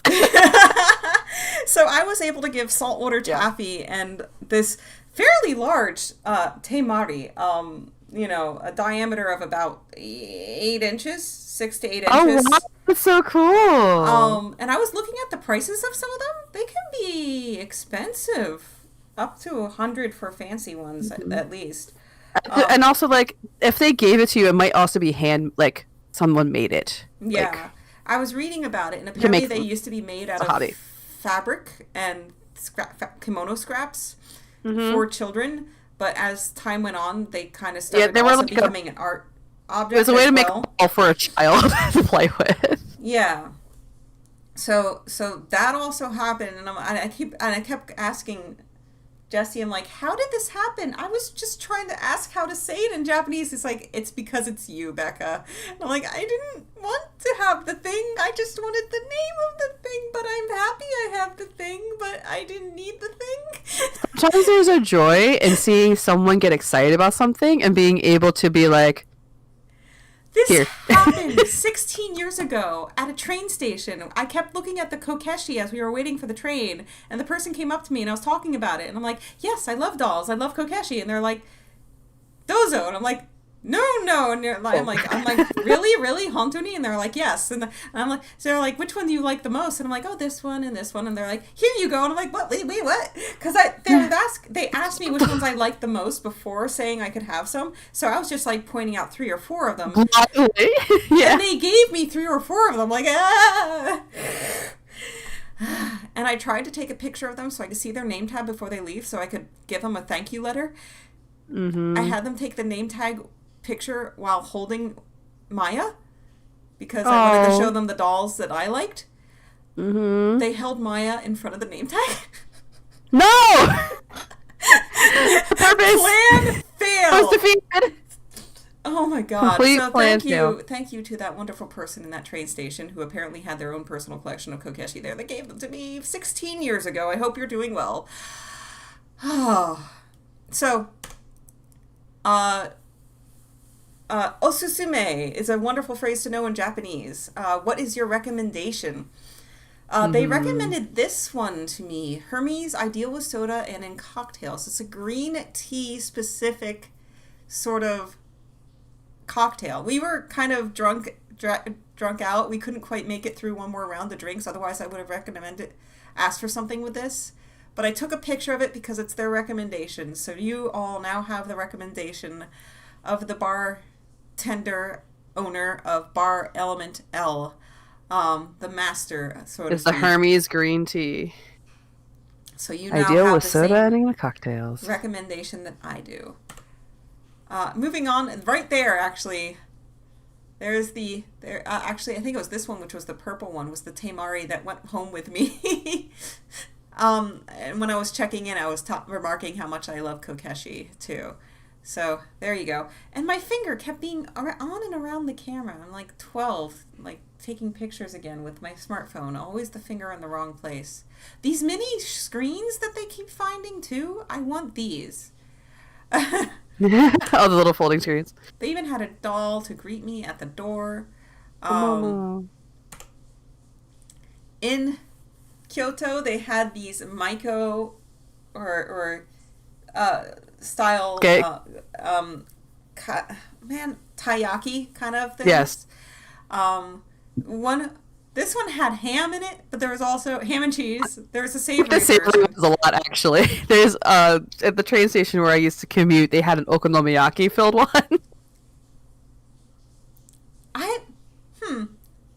It was good. The interesting thing about my stomach was kind of messed up, and I was trying to use caffeine to reset my schedule, which did not help my stomach. But of the okonomiyaki that I had in Osaka, which I wish I could have had more, it was like very molten, uncooked in the center, and it was good, but weird, but good in the way that like a slightly undercooked pancake can be good. Oh no, I'm sorry, it wasn't fully done. Well, I mean, it was, and I think that's just the way how they do. So I did in fact end up getting dressed up in full kimono for a tea ceremony, which I should have one more picture around here somewhere. I'll find it eventually. And here is, of course, pants on the ground. Whoops. The ryokan proper, and this is the one place where I did in fact sleep on futon. I love. God, it's good. When it's right, it's good. It was actually softer than some of the beds in the Toyoko inns that we stayed at, which are cheap, wonderful, convenient, but small rooms where you store your luggage underneath the bed, and they're really a businessman's hotel chain. They are. Like they're aimed at that kind of person. They're aimed for you being there like a night. Yeah. But they are cheap. This is true. Exactly. More money for dolls and food. I just love this juxtaposition of this kind of traditional area where you would usually like have a display, and they have the ikebana kind of like the flower, seasonal flower and everything. They have this cover over the phone to make it, I guess, less garish and visually, but they just have the TV out. And then we've made some accommodations, however. And then the woman on the top, which all of these felt so specific in the painting. I'm wondering if they were actually specific people or something. It's very possible. That's based off of like a specific geiko. Yeah, and I took a picture of this little like divider as well, because these young boy sort of dolls this art also exists in doll formats, which I thought was notable. These little paddle fan things are typical also of traditional art. We had some fun books here, including Nausicaa of the Valley of the Wind and Japanese Yokai, which, some fun books. There we go. There's me in full kimono. I found a purple one that looked mid-range of season of age. Ah, yes. Season, I'm not sure, but was it through? I am assuming that's through like a rental dressing service. Yes, it's a rental dressing service combined with a tea ceremony service. That's very cool. So did you get to do both? Yeah. So it was like an intro tea ceremony thing because I cannot sit seiza for 3 hours. Not yet. I guess I should practice for next time when I have you just don't have your leggies ready. Yeah. So that was very cool, and it's the first time I was actually dressed up in full kimono. I'd only really worn yukata up to that point. Do you feel very hugged? You do, and it was kind of nice. And I wore a sports bra, and I was such a delightful tube. Because that's the goal, is to be just a beautiful tube. Yeah, this got folded up a little. This should be pulled down for this photo, but whatever. My bad. I have some other photos elsewhere, but this is the one I have at the moment. But I feel like I made a delightful tube. You made a beautiful tube. And they actually braided my hair all pretty and everything in the back, too. And they did hair for you, too, which is really cute. So then the following day, our friends went off to do temple things, which Jesse and I went only to the one temple. You went to Meiji. Or you mean in Kyoto you went to one? What'd you say, honey? I went to the pig shrine. Oh, Jesse went to the pig shrine. I've never been to that one. That's delightful. Was that in Kyoto or was that? Oh, that was in Kyoto. It was cute. We saw pigs on. We walked by it, but Jesse got to go with his friend as we returned because it was a couples trip. There was 2 couples that went. Mm-hmm. But then following day, we got, as they did more shrine shenanigans, we went to Tenshi no Sato. I returned with Maya. And I got to take pictures at all the lovely picture spots, which was something I didn't get to do the original time because I didn't have a Super Dolphy with me originally. Conveniently, MSDs are very easy to travel with in Japan. I would love to bring Megu back to Japan, but bigger dolls are so much harder to travel with. I mean, even when I brought, Melfina, being that she's the delightful android that she is, I dismantled her into her packable self. So it would be a little bit weirder if they were a little bit more human looking. But I was able to take all these lovely photos. We're just going to go through quickly at all these lovely photo sections. These were 2 new Tenshi that they had released. I love the pale on pale look. That looks delightful. Here you can see Shashin OK. Once again, Folk stores, pay attention to where it says photos good, photos bad. There was even floors that said photos good, photos bad on the map. But she looked lovely. That's out of focus. I want that couch. That couch is lovely. That was an unintentional video. There we go. Now we're in focus. Super Dolphy's Sweet Home. This is the place your angels are. So Tenshi no Sato, for those who may not know, is not the flagship store, but has become the Mecca store for Super Dolphy in particular. Doll Point Osaka and Doll Point Akihabara really cater to Dolphy dreams. Meanwhile, Tenshi no Sato and Tenshi no Mato being window, home of angels and window of angels, are the 2 places that cater very specifically to the resin. And they're the 2 places where you can get exclusive heads and things for the resin that you can't get anywhere else. So there's the sumikas that exist throughout the country, which just kind of have a gentle smattering of both, but usually lean a little bit more towards resin, from what I've seen. It's really the Akihabara store that Doll Point that does like a focus on the Dolphy dream. Yeah, Osaka too. Now, that is an addition. So this was cool. It actually shows the date. It's this full frame, so it feels like they're sitting in a frame. I love it when they do that, and they also let you it makes it. It's part of like the memoriam of the picture is having the date available. Yeah, so that was really cool. And I was just taking a note of how they assembled it for later use. Also how they... Yeah, thank you for doing that research. Thanks. Yeah. Here I was doing an unintentional selfie because they had a mirror behind it. And I'm like, how do I take this picture? I really like this particular little scene they did with the fence. Yeah, and the then fence is extremely cute. And then in the background, you can also see the mountains. Which is quite cool.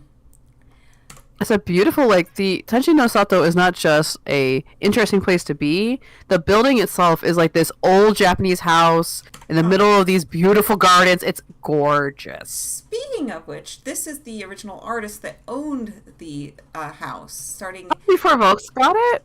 1864. It says... Takeuchi Seiho. Yes, so that was the... Seiho, 1864... Kyoto, born and raised, I think is what all that means. No. Yeah, I took a picture of it. Yeah, he's like a Kyoto native. Holy, that's his. That's his work. There's a lot of tradition. Like, if you're an artist, in a certain tradition of a certain caliber, you get given a craftsman name that you do your artwork under. Like you have a special, like, I am this craftsperson name that is sometimes handed down through the tradition of apprentice and master mentorship that is inside that tradition. And it says there what his name was before he got that name, and I can't read it. That is fair. That's just too complicated for me. That is fair. But yeah, so this house used to belong to him. It has a whole timeline. It's really cool that they're respecting who he was and what he did.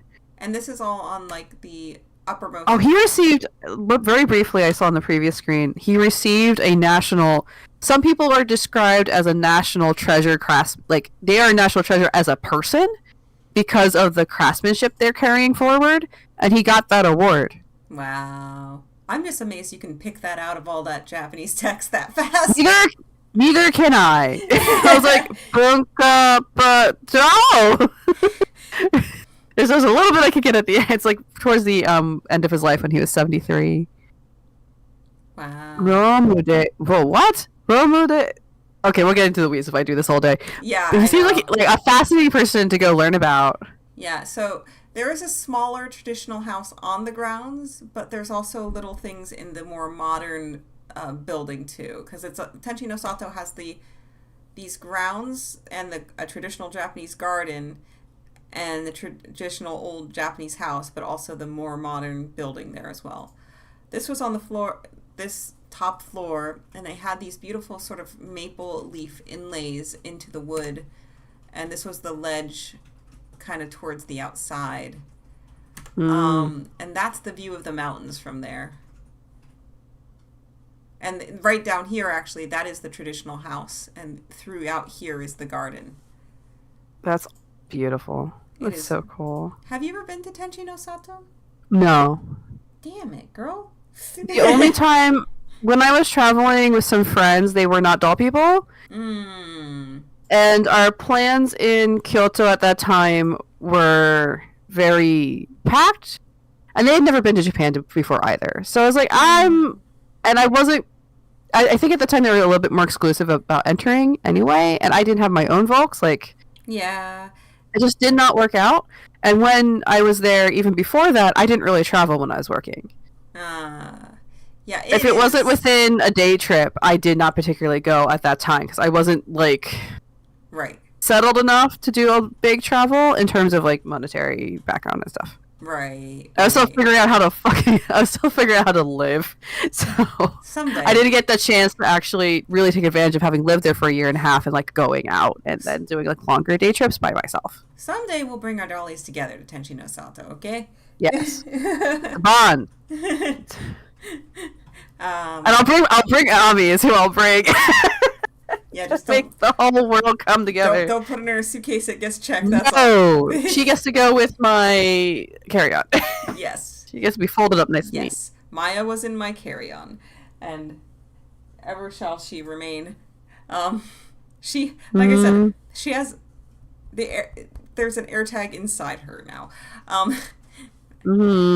So I was taking pictures all throughout this floor, and it was super cool.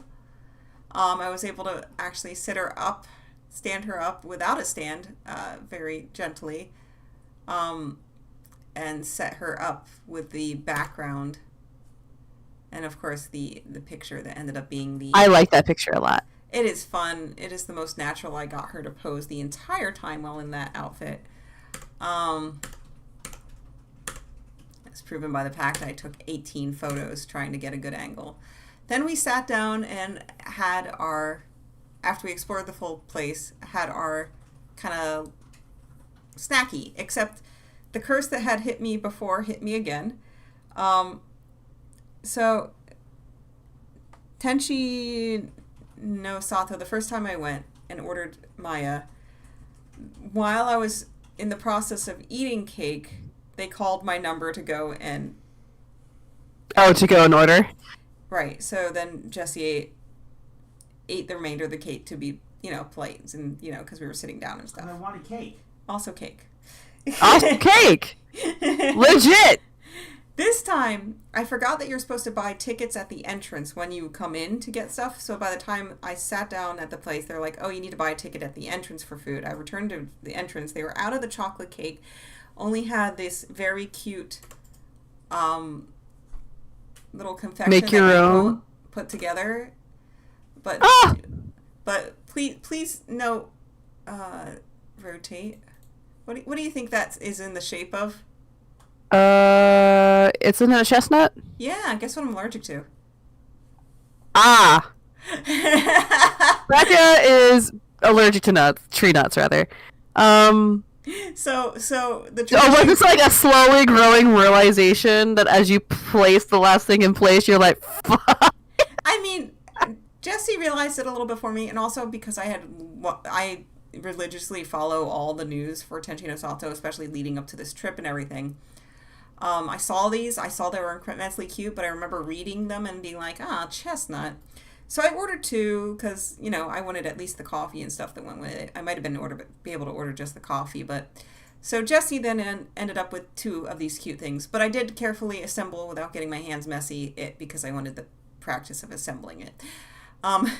You can buy these in and around Jesse. Here as omiyage. So, yes. Tradition continues of being unable to eat my snack at Tenshi no Sato. We'll see. I'm so sorry. We will see what happens next time. It's really, gosh, it really does keep just happening to you. Okay, look, we have to go together, and I will somehow cancel out your bad juju with your food. Or you'll eat the snack that I can't eat, one or the other. But here's the problem, Becca. I shouldn't eat it either. Oh.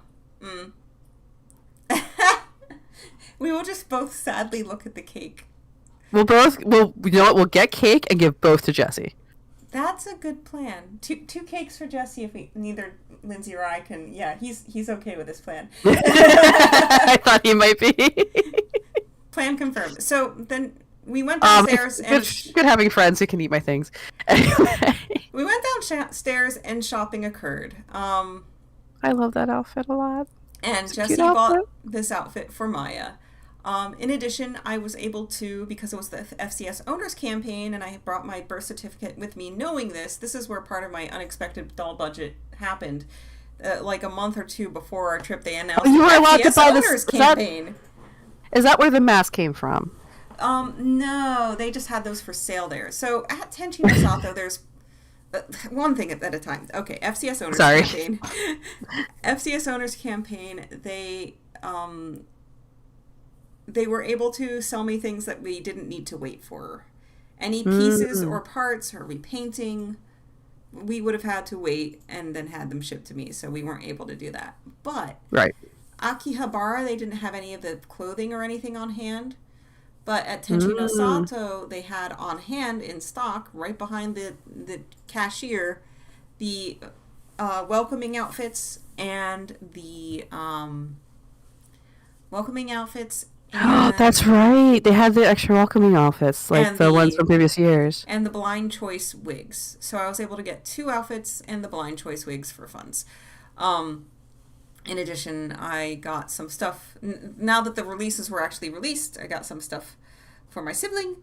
And Jesse got this one outfit, which fit the vibe for the Tenshi no Sato traditional Japanese Kyoto vibe photo areas. In addition, it was also a little Halloween-y because it was kind of like yokai spooky.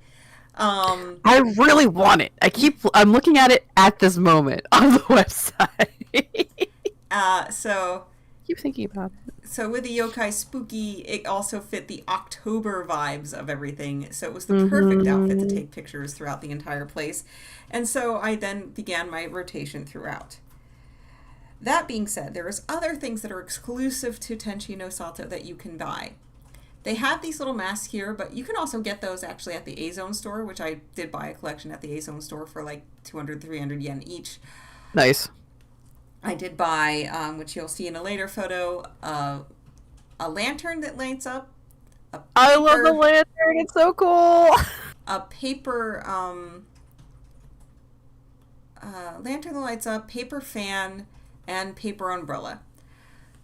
things that I didn't realize you could get here, and I certainly did not budget for it, was you can buy the wedding kimono. Did you get the wedding kimono? No, I didn't have the budget for a $500 outfit. Oh. Nor did I have a budget for the $300 beautiful handmade fancy kimono, which I kept seeing people walking through this place with their dolls in these amazing kimono. I'm like, where did this come from? And I went downstairs and I realized it, and I'm like, oh, I did not budget for $300 in outfits, and I had already dropped money on clothing in Akihabara, and I'm like, well, is what it is.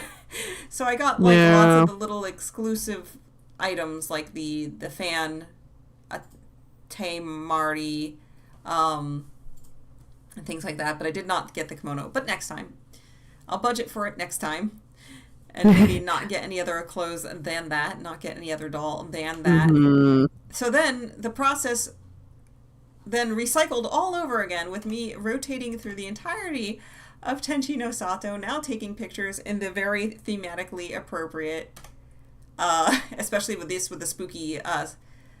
spooky candles and everything outfit, and the spider lilies and everything. Yeah, so that was perfect. What a cute choice. So perfect outfit. And then I was on the way out, and I wanted to take a picture at this one last photo section, and so I'm like, is it okay? I think I said, Hayai shashin in desu ka? Is it okay if I take a quick photo here, to another guest that was there? They then took it to interpret that I wanted to take a picture with their doll, which is not what I meant.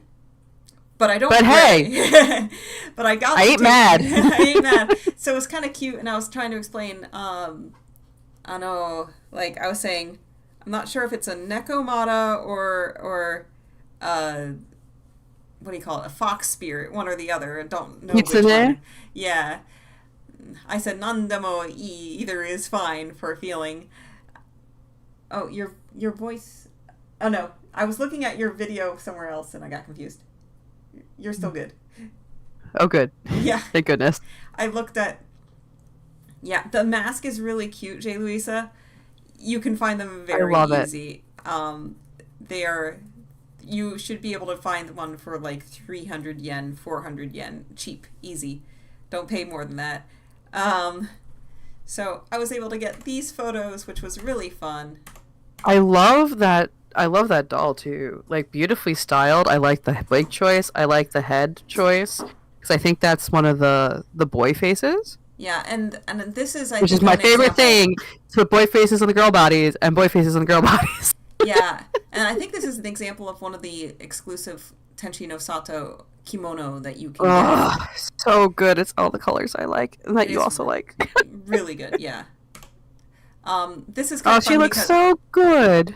And it's funny because the default photos for this outfit also use this mask and also use these little Inari. Little Inari guys. Yeah. I really want the fox ears they sell separately as part of the full choice now.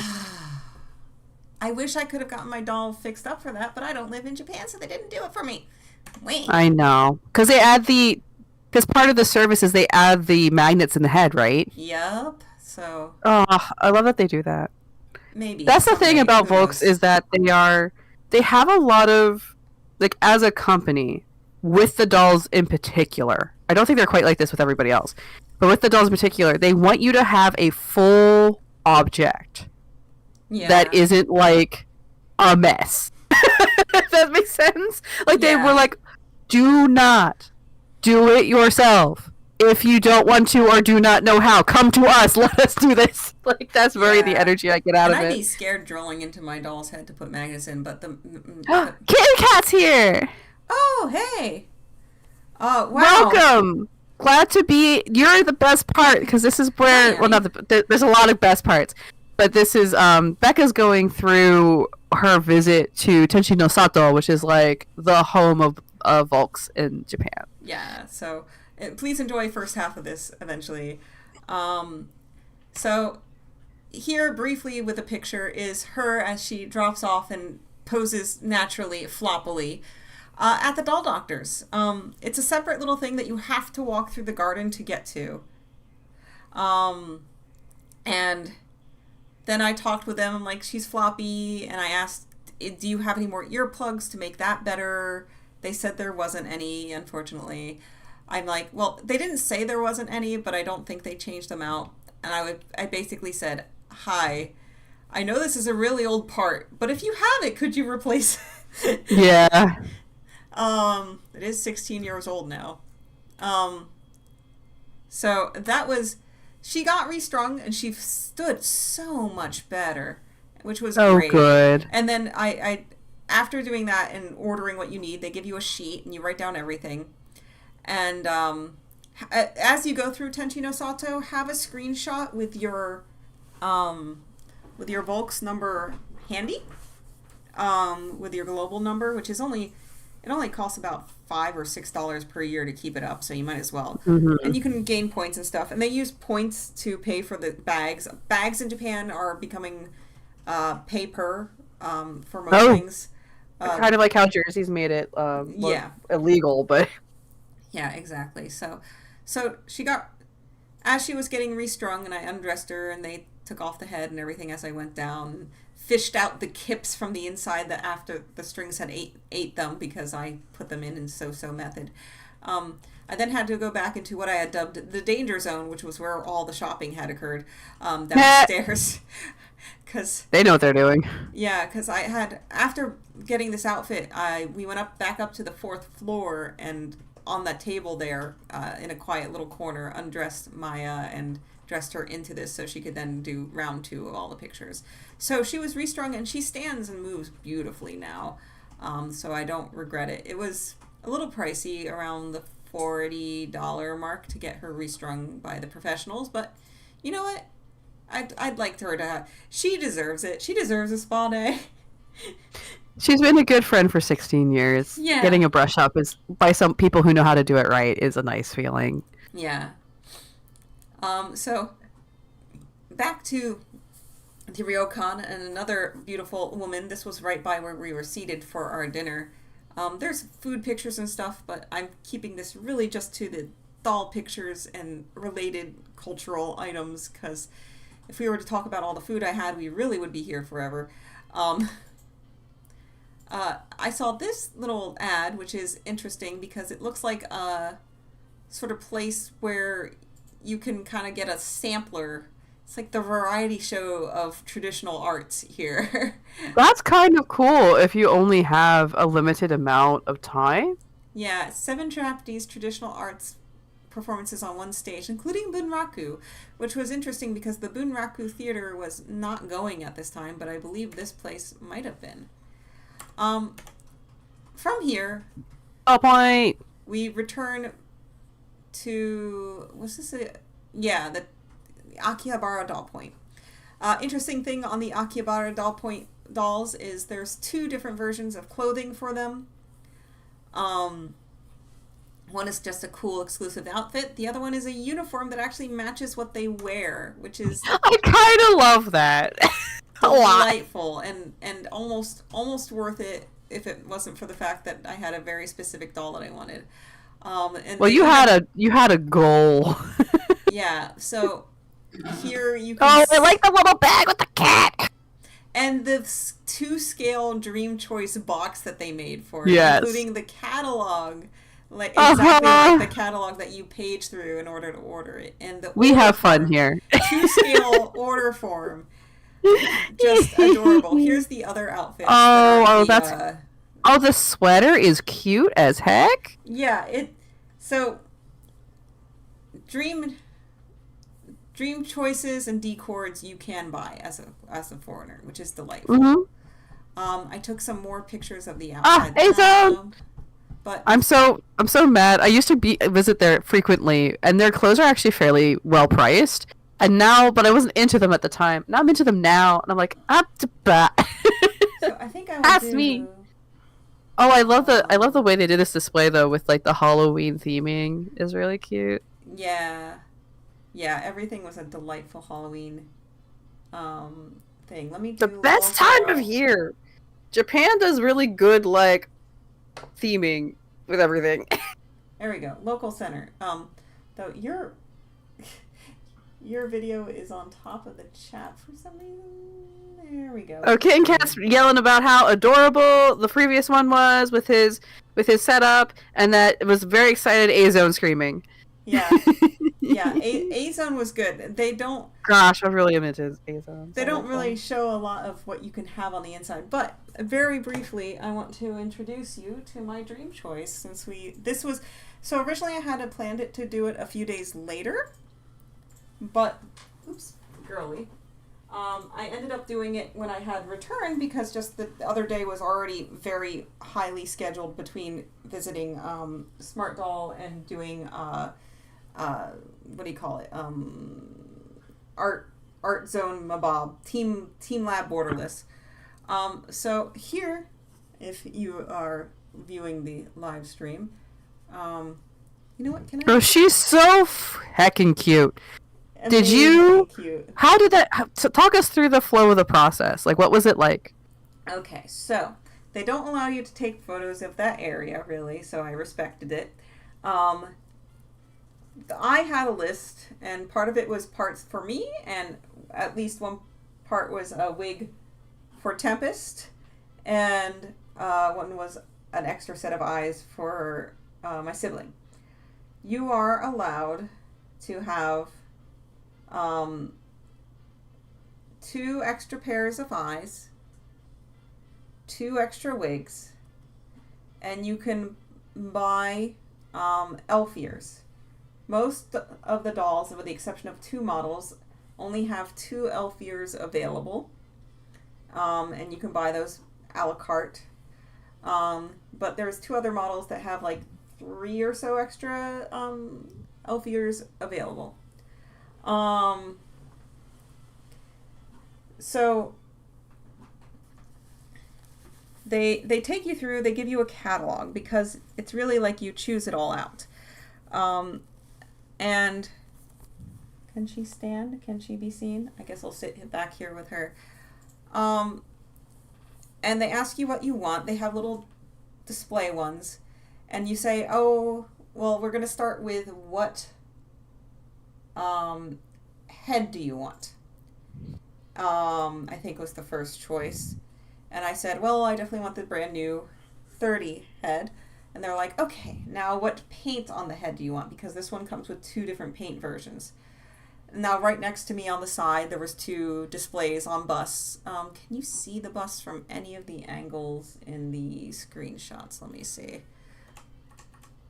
You might be able to just see a peek of them. Ah, yes, you can see a peek right through this window. Let me do back to window capture.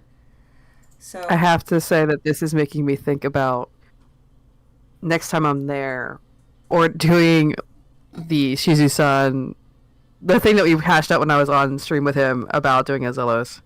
yeah, though it is a little, I might have to just bring this down a little. Okay, now you can see it. Right here, through the window, you can see the little rainbow heads in the background, and right there is where I was sitting at the counter.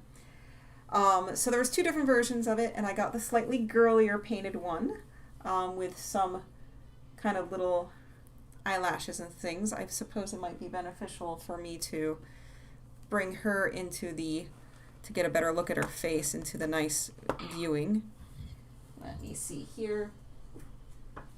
Maya, stay. And now I shall go to local center.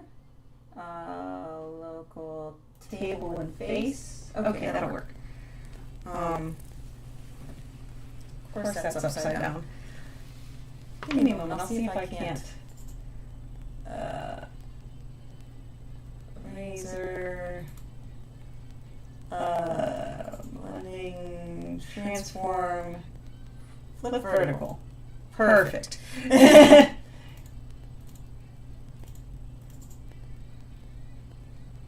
Awesome. Let me just fix that top. Perfect. Okay, now you can see her face, and I don't have to hold her awkwardly. So this is the H30. So we then pick the head, and then we pick the body, which I went with the asexual body. Originally, I was thinking, well, I'm not that into the asexual body. It doesn't have as much jointing. I'm not that into it. But then the most recent Volks News showed this head on a Chimiko body. Mm. And I'm like, you know what? I may or may not have this body forever. I might as well get the exclusive one so I can experience it. This is true. And then eventually she might just become a lovely little Chimiko Bay, which, you know, I would not argue about. Then they ask you which eyes, and as they go through the eyes, they set it into the doll's head so you can see it. Oh, that's nice. And they ask which color. They bring out, like, almost like my little tackle box. They have a little tackle box for the eyes. In the rear of the eyes, they have a little peg that's kind of glued in so that they can hold it easily in so you can see it. As you choose each wig, they put the wig on the actual head. I guess they have heads that are demo heads versus the actual sale heads, because when they married the body with the head, the body was, I think, white skin or semi-white, and the head was flesh, or vice versa. I can't recall, but it gave me enough to understand my idea. And the employee knew I knew what I was talking about. I had my notebook open with my list of things. So yeah. Then they say. Then they said. Of course, this was my return trip to Tokyo. They're like, okay, you've picked everything now, from your extra wigs, and your extra eyes, and everything. We're gonna now take a moment to assemble it. Would you like to shop around and see if there's any outfits that you would like to put them in? I'm like, and I had a moment of just like me going, as I remembered everything I had bought already, and I'm like, I've already bought too much, I'm sorry. And including this delightful lemon drop dress. Oh, so the dress you had picked up somewhere else. I had picked it up on my initial run to Akihabara. Because, it is adorable as heck. And I just fell in love with this lemon dress. It's just cute as heck. It is incredibly cute. I love the yellow with the purple hair. Yeah. Like, you didn't know you were buying this for her, perhaps, but you were. Yeah. She's so perfect in it, and the ruffled shirt is so cute. Where did you find the dress? The dress was a Volks release. How is it? Yeah, so I bought it in the first round, but I didn't have it with me for her. So, they then, after a little while of assembly, they kind of put all the pieces together, and they do a verification of everything that you want. Like, it's this hand, it's this thing, it's this head, it's this that. They do the assembly, and then they have it wrapped lightly in like tulle and tissue paper in a box, and they kind of let you do the reveal and pull it away as they kind of tilt and present the box to you. Just as a side note, your camera is sliding. The one that's their down camera. I only mention it because it might be trying to escape. It needs a little love. But let me just do it. I just don't want something to fall. No, it's heavily attached. Oh, okay, good. So they basically present it in a box, like this way, and they let you unwrap, and they say, "Is this good? You're in love. This is fine." And I said yes, and I was able to pick it up out of the box and be like, "Oh my god, so cute." And with that, they finish packing up. They bring the box back over and verify all the pieces once more before packing it in to the box. And at that point, you check out, present your passport for your tax-free shopping, because might as well save a little bit. which technically you're only duty free is only up to $800, which I think I exceeded, but no one flagged me, so just to let you guys know, to prepare yourselves for that. It's not worth getting in trouble. Declare anything you do purchase and buy, but like just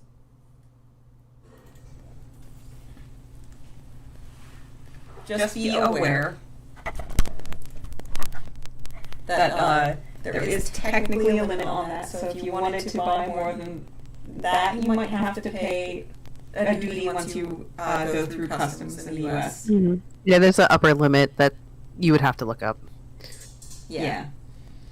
So, and then you take the big box home in a big fancy Volks bag, and enjoy yourself. And make sure that you have a specific part of your luggage where that's going to go. Which, if it's an MSD, it's the new backpack that I bought because I didn't buy the extra big L luggage that I planned on buying.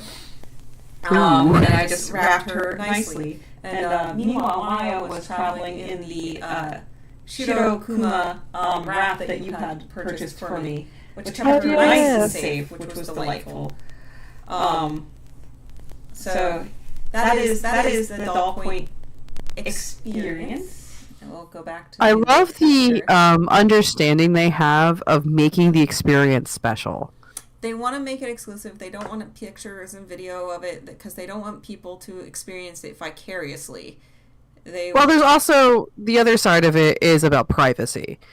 A lot of people doing this don't like hobbies, and hobbies like this are not a public facing thing for most people. So it also discourages people from like taking a picture of someone and posting it online, or taking a video of someone and putting it online who would in no way would like anyone to know what they're like, wouldn't want that being public facing. Yeah.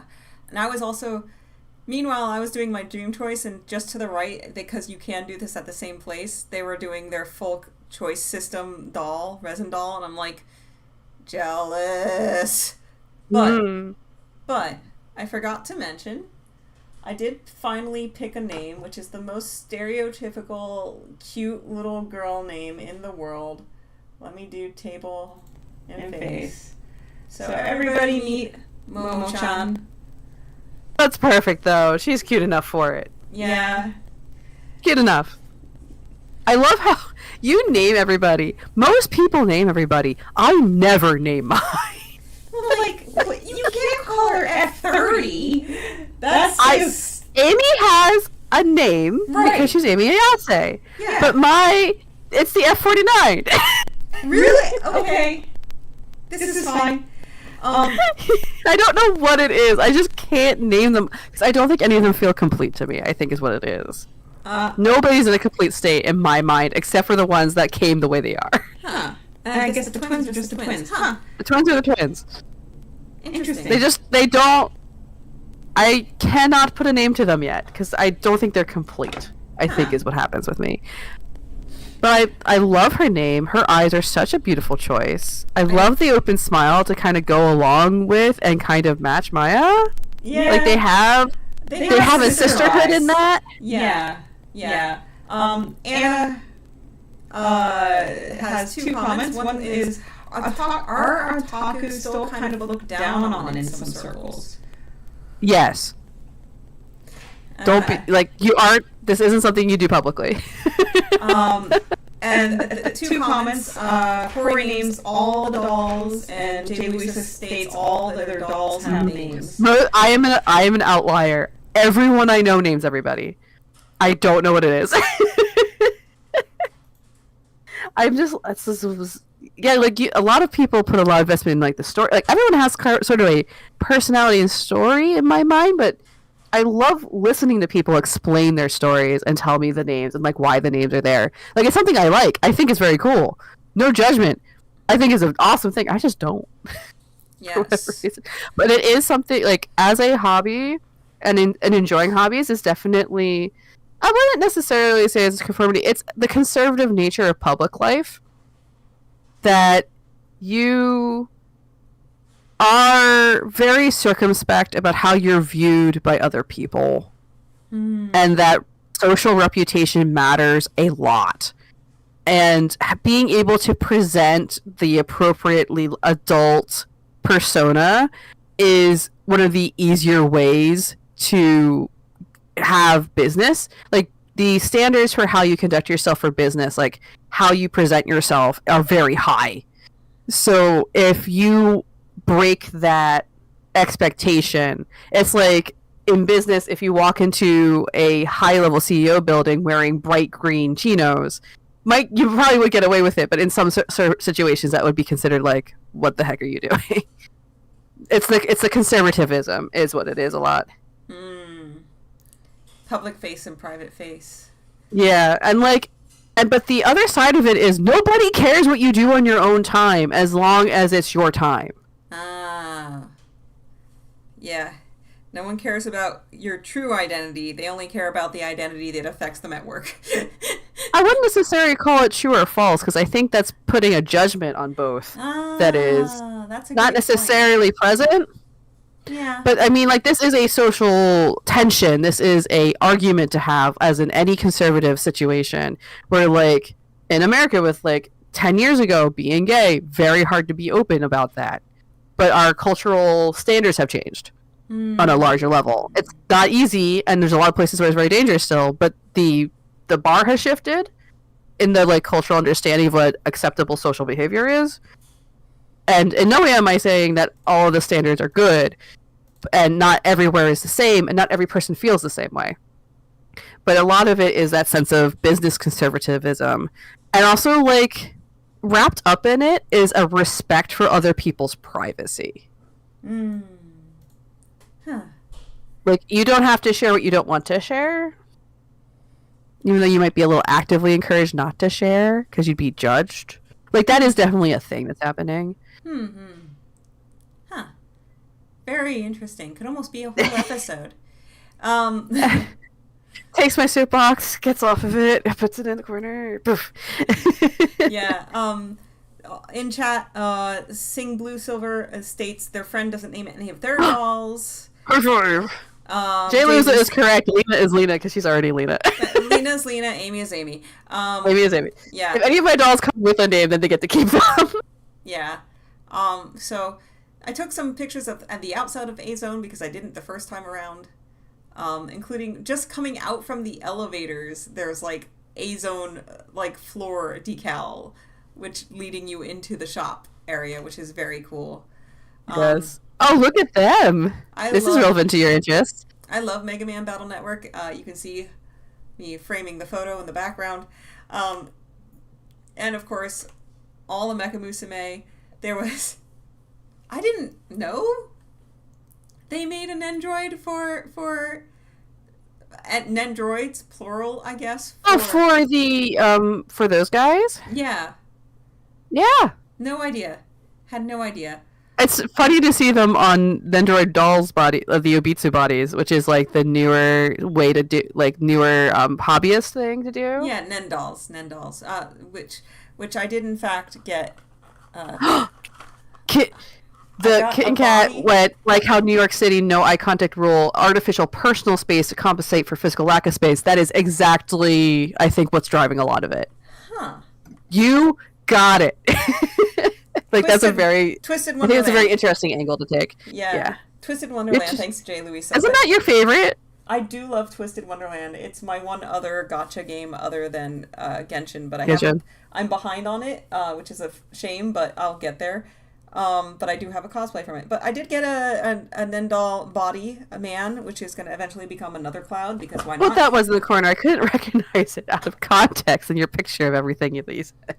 Yeah. Oh, that's a really good idea. I really like a lot of what's happening here is where we got the Chinese gotcha small size dolls. They're all based off of the same mechanics. Like, all of their heads are almost exactly how Obitsu heads work. Yeah, so very the same size range too. We have I love all the 5. There's Token Rambu in the back. He's currently a vampire. Yeah, the Token Rambu guy. And then we have our what do you call it? Chainsaw Man in the front. Yep. which is very cool. Um, I think that hobbyist thing, Nendal stuff, has been very cool. Seeing it, watching it like distribute. yeah. Here's that bag again that I want to sew one. I can't justify. You can definitely sew this. Yeah, it's 80 even with a discount, maybe around $60 for. I can't. Those outfits they're both wearing though are super heckin' cute. Every time I see the shiny arms, I'm just reminded of the new glamour armor stuff that you can get from the one dungeon in Final Fantasy XIV right now. So more pictures from the Akihabara area as I did return one more time because I went downstairs to wait for my turn, then came back up because they fit me in that day. Here's little instructions on how to select and order a D-cord, which was very, very adorable, and I like how it also had English for the foreigners because they can order one, so it's nice. I love that the nature of how they've definitely been very mindful about how they create the Dolphy Dreams choice system to allow you to be able to do it, because you can. They're modular in a way that like everything else isn't. Yeah. This one is cute, even though I unintentionally got the very background on out of focus thing. You can see the like for like in the outfit. Oh, in fact, right here, you can see the match of the uniform, which is just adorable. Mm-hmm. Here, I'll use this picture because this picture is better because this is a picture that they actually used for showing rather than an actual human. More dolls that are displayed around. The big fancy bag that you retrieve with the very ineffectual "I've sealed it" tape. I'm always confused about the tape. They tried. At first I'm like, is the tape because it is for because I did tax-free? But I came to realize the tape is more of a privacy thing. Yeah. So people aren't peering in your bag. Yeah, like even down to there's like two ways to see like that emphasis on keeping things like to yourself. There's the social pressure, like, and I think both are valid. There's the social pressure angle that kind of pushes you to be a little bit more protective, but there's also like a politeness respect angle of like, no, it's your thing. You don't have to broadcast it if you don't want to. Yeah. Like, they even do it when you buy a book. If you buy a book from any bookstore, they wrap it so that the cover is, well, it's also protective, but nobody can see what the heck you're reading. It's very fascinating. Meanwhile, it's so very easy to see what anyone's doing on a train because everyone's so damn close together. I did get to go onto a sardine train to get into Disney, but we'll... Oh, you're on a sardine train. Yeah. Was it so sardine you had gentlemen in white gloves pushing people in? It was umbrellas being used as like, yeah, you get in here too. Yes. Very good. Yeah. It was a treat, because that was going to Disney on a weekday, which I was hoping was going to take care of the crowds, but apparently just a lot of people took off additional days or whatever because the crowds are kind of crappy. I think it was because it was sports day or something. I didn't realize people took off for sports day. I don't know. There's like athletics. There's Golden Week in the summer, but there's like a similar week in the fall. I didn't know this. I thought I was avoiding that, but anyway. Oh well. Everything was fine crowds-wise, honestly, other than Osaka Castle and Disney that one day. And my cat is being quite insistent right now. Yes, baby. Could you chill? Could you chill? Mommy has to do a presentation. Ugh. Okay, Clint. So, Big Camera had the retail priced, not overpriced actually, Leica dolls that I believe this is actually their normal prices. Which was very cool to just see them normally, other than the used ones that I saw at Dollyteria and some other areas. But they also had these delightful displays throughout of things. Big Camera Akiba in Legos was just very fun. Throughout they had these very like bedazzled fun mechs that they had done. I love them. I can't remember if I took pictures, but there was even some Sylvanian families, like ones that were like bedazzled, and there was mechs that were bedazzled, that they were driving the mechs, which was fabulous.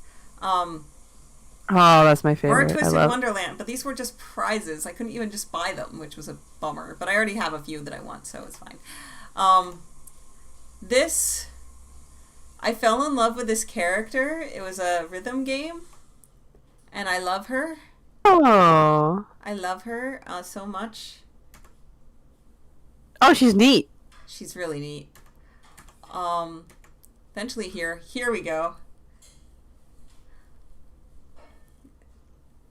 Can I play them? I don't know how to make the audio do, but here you can see it, and you can dress this up. You can dress them up with accessories. I am in love. I'm in love. Everybody else was normal, but I fell in love with the goth mech Musume. This only makes sense to me, frankly. Yeah, Jesse's this is very Becca core of you. Yeah, and Jesse's like, of course you picked that one. So yeah, I love her. I cried when I left her. I'm not gonna lie. I think I might have found my anime waifu. At last, after the long journey, you found it. This one random character from. I've never felt so sad leaving a freaking video game before. And I'm sorry I didn't have a card. I couldn't save you. So yeah, that is that game. We're staying at the stop. I'm forgetting the actual station name.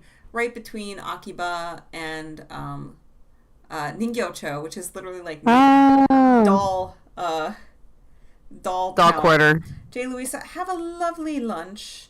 And yes, kitten cat shop / I took pictures of every Mecha Musume I could on display just for your benefit. But there was these Ningyos that were going to be on display. There was also Haniwa that was going to have a special exhibition in Tokyo that I didn't have time to see, but I was excited to. I wanted to see them, but I just didn't have enough time. There was a doll shop nearby, and here's the advertisement for the doll shop and exhibition kind of thing, which was very beautiful. And the first time I was looking at dolls that weren't just Japan doll souvenir, and these were so gorgeous and so lovely. And the bear ones and contemporary ones and the expressions on the faces of the dolls, so amazing. Mm-hmm. And then you have these ones that are interesting where it brings in the traditional fans in Star Wars, but then you also have this Kyoto doll, Japan doll style One Piece tie-in. So it's really fun to see the arts intersect with modern popular culture as well, because artists are artists. It's fun for them to try and make something that's also part of popular culture, because it's fun to see the mediums mix with themes. So yeah, my first picture after assembling and dressing Momo, and then Disney Sea, and that is Lena Bell. Let me not step on my headphone cord. Oh, please don't. I realize I can maybe do this like this, and I can do local. No, I need to do local center. Okay. If I do it nope, this you might be able to see for a moment. So this. Oh, there she is. Is Lena Bell. So at Disney, I was surprised to see at Disney Sea. There's 2 Disney parks in Japan. Tokyo Disneyland and Disney Sea. Mm-hmm. Disneyland has everything that you've seen in Disneyland, kind of, sort of in California, and Disneyland, and Magic Kingdom in Florida. Disney Sea, its own original theme park that has things that don't exist pretty much anywhere else, including a very steampunky area themed around Jules Verne's stuff, and an adventure kind of area and stuff that's very cool. Duffy was a whole thing that was generated for Tokyo, that is essentially a lovely dress-up, stuff-up doll that is compatible with Build-A-Bear clothes. Ayo! So, another doll that I got, essentially. She's so cute. She looks very huggable. So this is Lena Bell. She is a friend of Duffy's. Duffy's is a teddy bear that Minnie Mouse made for Mickey Mouse as a gift, and it became Mickey Mouse's best friend. And then Duffy needed a friend, so one more girl bear was made. And then there was Gelatani, that is like a Gelatani? That's a cat one that likes to paint with his tail, and he uses gelato as paint. And this is Lena Bell, the newest addition to everybody, that I couldn't resist because the cute wide face and big ears for the fox. And big foxtail, even though it kind of reads like a cat, but fox, technically. Lena Bell loves to solve mysteries and likes to search outside for little bugs and stuff in the wild. Hence little what a little girl. So cutie pootie. So like I saw little to no. There was Duffy in Disney Sea. Very little stuffed animals of actually Mickey Mouse and the like. No Nuimos. I don't know if they were like phasing those out or those are only the other park. And I was not able to do the Duffy show because it was so hard to get into. I almost got in, but the Wi-Fi was, the internet was shitting itself without so many people trying at the same time. Nice little notes of this is that they put a little Velcro spot on the ear so that if you want to change outfits, you can change. Oh, you can change her accessory. You can change the accessory, and then this outfit was a separate buy to put her into. And when you buy these things at the park, they ask you if they want to cut the tags then and there so you can enjoy them. So that is what I did. So I could, and okay, no one prepared me for the cosplay at Disney parks. Oh, people get dressed up because it's a dating place. Well, like, not just cosplay. It was straight up cosplay. Everybody was cosplaying. Like, you're not allowed to do that in the U.S. It might be because it's October. Maybe? I think it's an October thing, actually. Like, I swear, 15% of the population was in some sort of cosplay. That's very cool. And about 20% of the population had some sort of Duffy paraphernalia on them. Oh. And groups had, like, guys and everything had, like, all, like, the same Duffy ears on or matching shirts and everything. But there was so much twist. Everybody was cosplaying in twists. And I'm like, why didn't no one let me know? I could have brought my cosplay. Maybe not with the amount of luggage room I had. But I'm like, what is this? When did cosplay became... I think it might be October. I do think it's October. I had no idea. Did you see the Disney villain, their minions that they do? No, because I think that is not. Was it the main park? Yeah, I think a lot of that stuff ends up being main park, but. Oh, yeah, so, that's my favorite part. Let me go back to window capture, and let me see how that behaves if I bring it over to here. It seems to behave okay. Oh, nope, don't do that. Don't do it. Though, Lena Bell here in their image. No. Can I grab the chat capture, Discord?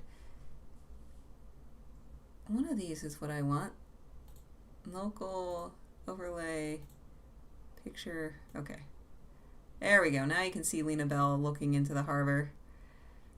Super cute.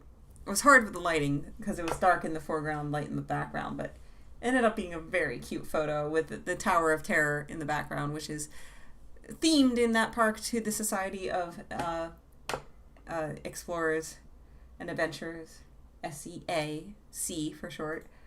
And there I am, tired as shit, sunburnt, with Shandu on my shoulder, the iconic ball leading into the park, and Lena Bell leaving the park. I am so sunburned. I am so tired.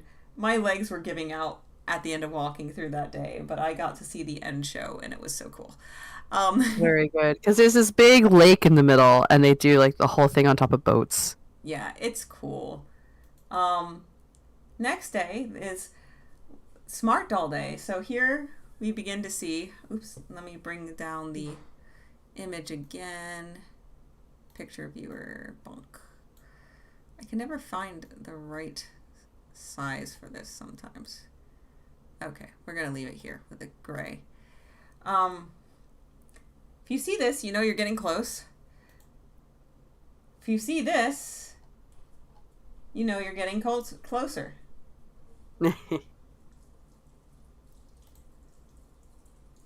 We were a few minutes early, so I wrapped around the outside, and we basically were like, well, we're thirsty, we're hot, we're going to find a vending machine. As is the way. Yeah, to just kill a few minutes.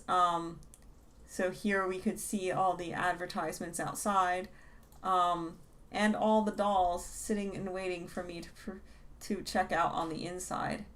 And you can see the vending machine of note, and then here's all the stuff stacked and stowed and ready to go out to people.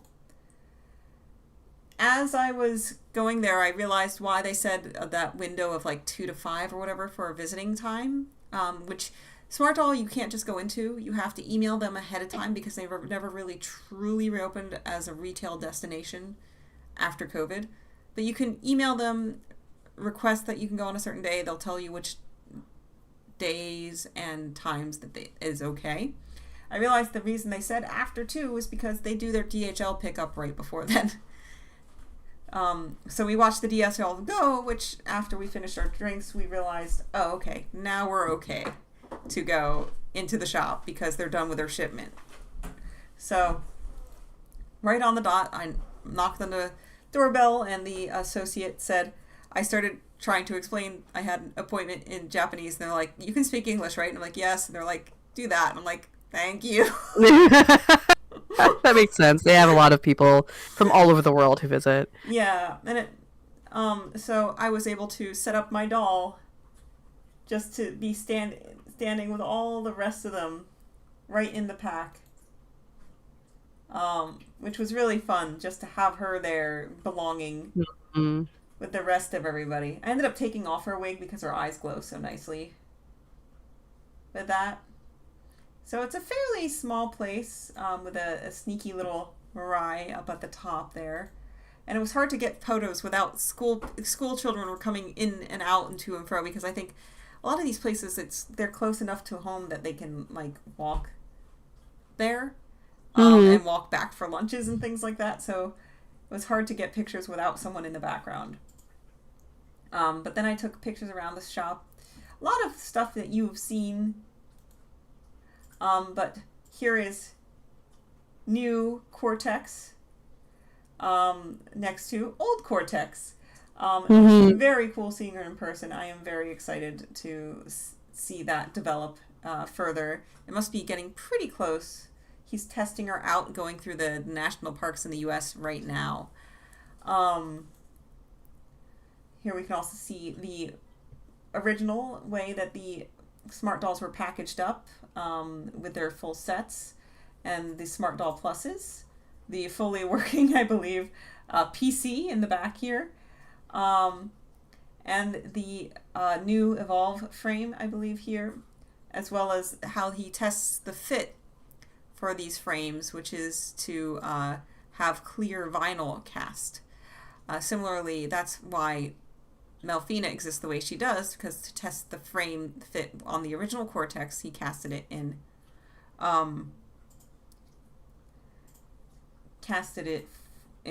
clear Asaflex plastic.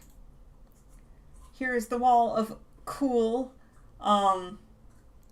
which is all things that has been shown in pretty much in social media at some point before.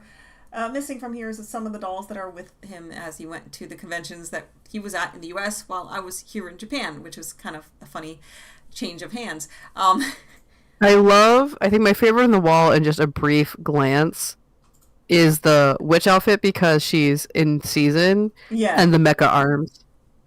Yes. I love mecha arms. I think that's really cute. I do want those eventually, but they're pricey, so... Yeah. So I don't need them, but they'd be cool. If it fell into your lap, you wouldn't say no. No, I would not. On the other side, we have a bunch of more girls, including the lovely Gray, and the outfits kind of derived from, I think, the new Wednesday Addams kind of thing.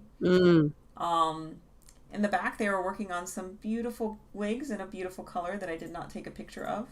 I was basically not allowed past that point as the master was away, which, I'm not gonna press there. There's the peeping Mirai from the above in the utility area. And the entire area, he distressed and everything to give it the wabi-sabi look that he likes, that Danny likes. He has his Legos all over here and here. There's the backpack I bought for like $20 that ended up fitting both my MSD, my mini Super Dollfie, my mini Dollfie Dream, and Lena Bell fit in that backpack on the way home, as well as an iPad and all squishy. And this is a slush cast shell that's now being used for a planner. That's a head.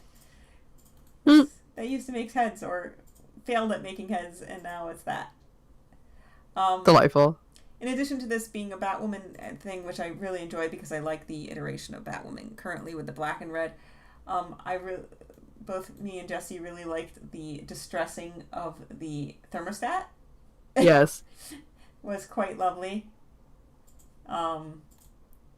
A silly little note, perhaps, but very cool.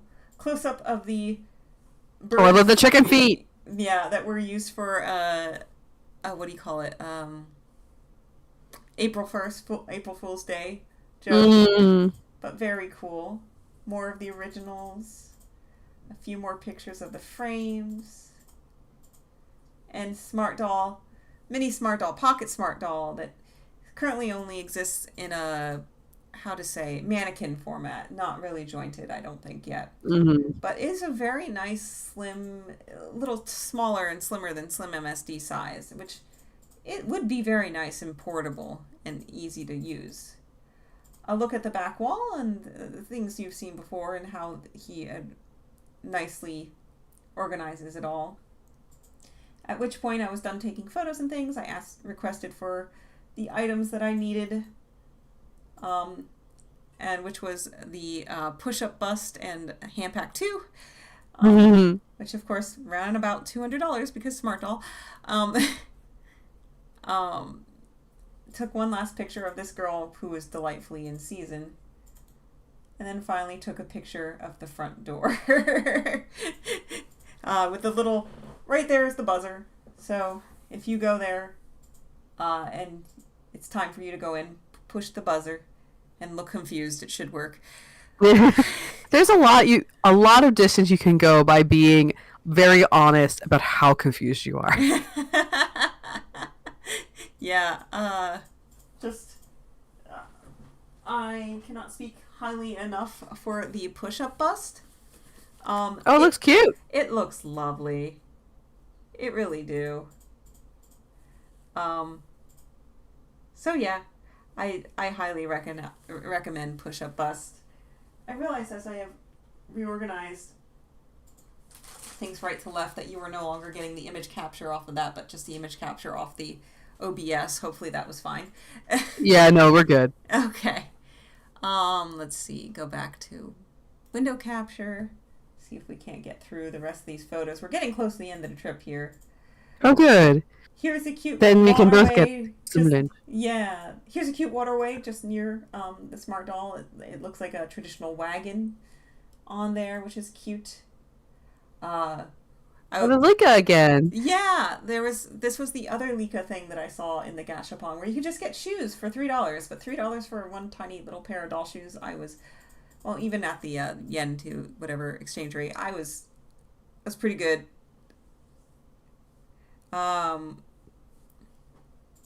You were a well-satisfied customer at this point. Yeah, yeah. They also have this, which was cute, which was like Kuromi and My Melody, like, and Lika-chan, like, collab Gashapon, which was very cute. This just amused me as it was posted. And it was funny to use the kabuki makeup eye, like, face for, this is basically your warning is, like, if you shoplift, we're watching you, we're going to kick your ass. Yes. But I was very amused that they kind of used this kabuki imagery everywhere for that. So this is the like instead of neighborhood watch kind of iconography that we see here in the US, you see this iconography with the kabuki, which is very amusing. Here is the exhibit that I wish I could have gone to, but just ran out of time. And it was one of the few exhibits that I kept seeing ads for, and everything was not while I was there. This one is there and is currently still going on. So Haniwa were burial objects, I believe, that were in the format of a ningyo, of a human form. So if you want to see some of the oldest historical Japanese dolls in existence, please enjoy this exhibit if you're in Tokyo between the October the 16th and December the 8th of 2024. Please look forward to it. Please enjoy it for me. This was interesting because this was kind of like Daruma, but he has a mustache and Pac-Man eyes. I wasn't sure what was going on. There's some kind of reference happening because it's calling it the 100-man Hyakuman-san. Wait, go back to go back to where it's explaining. Hold on. Yeah, I'm wondering if it's like a good luck. Ishikawa. Oh, I'm trying it. The area. Well, I think it's something about something. It's like in reference to the area that you're in. Yeah, which was Tokyo. It was confusing. I was right by Tokyo Eki, actually. Tokyo Station. If that was a little clear, I can maybe figure out. What I can tell is that he's a reference to something local. To, like, the district you're in, I think. Yeah, which was it was interesting. I was just taking a picture of the box before I disassembled it, because a lot of the boxes I had were either folded flat or chucked in order to get everything to fit into the suitcases. Here, I went to the Lika Castle shop. I'm just gonna do this. Bonk. Okay. And this was delightful. No pictures on the inside. Lika, it's fascinating because Lika-chan, like, we already saw that, like, the retail value is like around $25, and I don't know if they do sales or retail sales like the US does sales on fashion dolls or anything like that. But from there you get into these exclusive ones, and there was ones that were like around 1,000. No, 10,000, around $160 and below for some of these Lika ones that must have been almost like one-off Likas that were in this store that we couldn't take any pictures of. All the entirety of the interior of the store was no picture, which was fascinating, and lots of outfits and shoes and everything and different hairstyles, and it was very, very interesting to see. And it was almost exclusively in this shop It's like called Lika Castle Small Shop, which is the location in Tokyo. There's a different location that's just called Lika Castle, and I think that one's more geared towards children. And there's a whole child experience and going through the castle, and it actually looks like a castle and stuff. Lika Castle Small Shop, before we started there and before we got lunch, there was already 2 to 3 adults sitting there and waiting. So I think it was and I didn't see a single child shopping in that shop, despite us being there with at least 4 to 5 other people in the small shop. Mm-hmm. So I think this is a very adult-oriented collector shop, which is why a lot of these were more expensive. And some of there was like a tiny one that was like this big, and I swear that one was around $80. So 8,000 yen roughly. Once again, exchange rate, it's weird right now. So but like very interesting. Again, I still find the culture of a small format vinyl doll originally made for Playline, but then because those became nostalgic, making them high end collector is just a fascinating thing, especially since a lot of them don't even have the fancy clothes with them. So it's just they are collector because they are collector. Sometimes like the Disney collector's items and stuff, they do, and they're collector because they do all this extra work on the outfits. But like, yeah. So I don't get it, but it would be a cool experience. Demand is partially artificial. Demand is driven by desire against availability.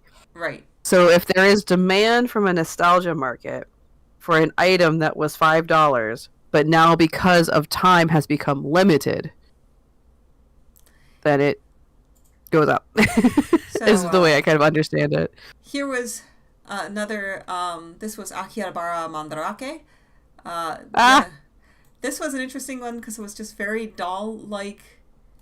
Instead of having helmets, they have the doll faces on. Yeah, Mighty Lady the series, which was, I figured that would be something to look into later. In my interests, I learned that there was a Full Metal Alchemist fighting game that I didn't have. I do have these first 3. 2 of these were localized. I think it was the 3rd one was not localized.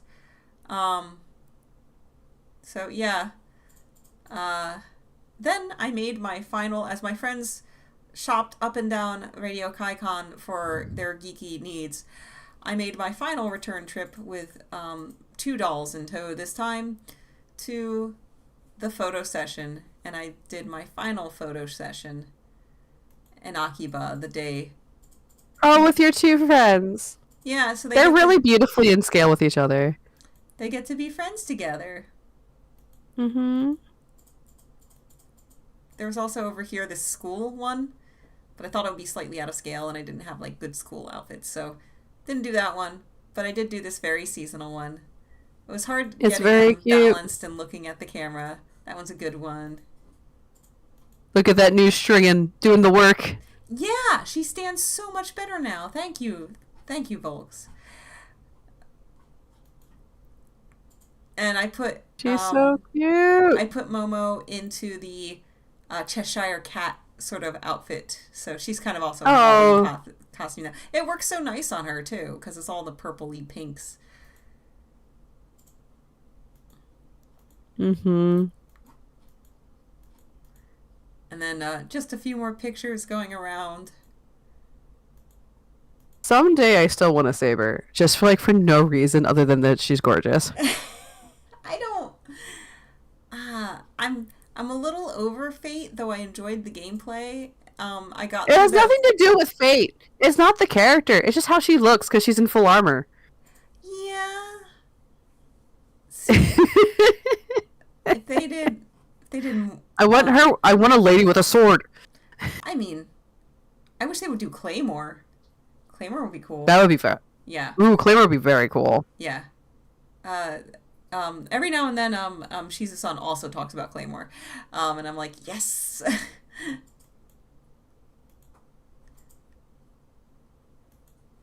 And then just some other pictures of. There's so many. This is premium parts collection, and just hobby base. You can just get these. This is from Hobby Base. Also, look at Look at their awesome little pecs there. I wish. I do like the developed tummy. That's really fun. Yeah, so that was cool. I was very dolled out at this part, but you know, my budget was capped. This cool lady with the cool glossy and the puckering in on the thigh and the heels with the red on the inside of the heel, just looking so fabulous. Just like gorgeous. A lot of these in here are just like displaying people's arts. Another found the cloud. This was at the one last snapshot as I passed the Animate in the Square Enix store. This was in the Don Quixote in Akihabara, which was huge. And we were looking up hours. Yeah, the Akiba one is gigantic. But somehow less obnoxiously crowded than the Osaka one. It was almost like train level of humanity in the Osaka one. But this one was more manageable. And also when I was looking up hours of everything, trying to figure out the last shopping day and everything, I was like, I wonder what time they close. 24 hours? Nothing in Japan was 24 hours. But just this Don Quixote is... Don Quixote they are built different. Yeah, they're designed for the foreigner. They're like, tax-free. This is how you tax-free. We're going to talk about it every 3 minutes on the overhead. Tax-free, tax-free. I found a section in the Don Quixote with all the fuzzy dolls. Not the dolls themselves, but the clothes for them. Oh. Which I did not expect. So that might be something fun to look into for another time. They look like they're built for the K-pop idol soft dolls. Yeah, which has then come into like a whole culture of making your own custom ones for your fandom and lovely other ones. And there's a pattern book that I kind of want to get. And then more Japanese doll at Don Quixote. One last look at Japanese doll. Actually, this might have been at the airport. It could be. So it sounds like once everything started hitting a stride, then you got to return to your schedule and you had a lot of really fun experiences. Yeah, from here I took a few photos. This is the full doll haul. It's a lot. Clothing. But you lay it out like that, I guess. Wigs, Lena Bell, smart doll parts, a little piece of leather so I can start to work on a little bit of leather working. I got a shirt at Bar Element L. The books, the extra eyes. I did get some clothing to start off Cloud, so he'd have something, patches to sew on to my jacket. Here's the other... I like the Dharma. Yeah, here's the other Kokeshi, which is cool because this is actually like bark. I love... Is that outfit for Orion in the middle there? No, this is actually... I'm not allowed to... So this is one of the welcoming outfits. And that's one of the ones I was looking at, because you can buy the old ones, and that's a really nice edition. I like that. Yeah, version. It has like a cute suspender thing, really nice shirt and everything, and then of course the yukata as well. That's kind of more male fitting, but it could work either way. So I like that. And is that for Tempest? It won't fit her. So because Maya's MSD, you're only allowed to buy MSD clothing. I see. Here's the little I guess. Gotcha. Here's all the masks that I got at the A-Zone. Where'd the little Kitsune friend come from? That was in Hakone. It's a little thing. I love him. I just gave him a mask because it matched. Because I have a double. Because I needed one when she got this outfit. But this one wasn't with me. There's the one I got at Osaka. The taco friend. Teto. Here's the elf ears. And this is the box that this fan comes in. The fan's so cool. Yeah. I got the one with the autumn leaves since I was there in autumn. The temari, the elf ears, the lantern lit up. Very cool. and the paper umbrella here. I think I have one more angle of it. We'll see if it's any clearer-ish. So yeah, that's for friend. That one's for other friend. That one's for me. I'll show you that one in a second. Good. That one's for gorgeous. other friend. You are quite the what's the word I want? Santa Claus. Yeah, I mean, when in Rome. Yeah.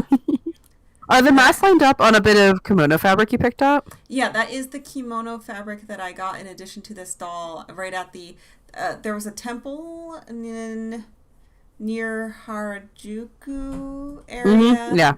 And they were having their kind of flea market thing that they do every once in a while.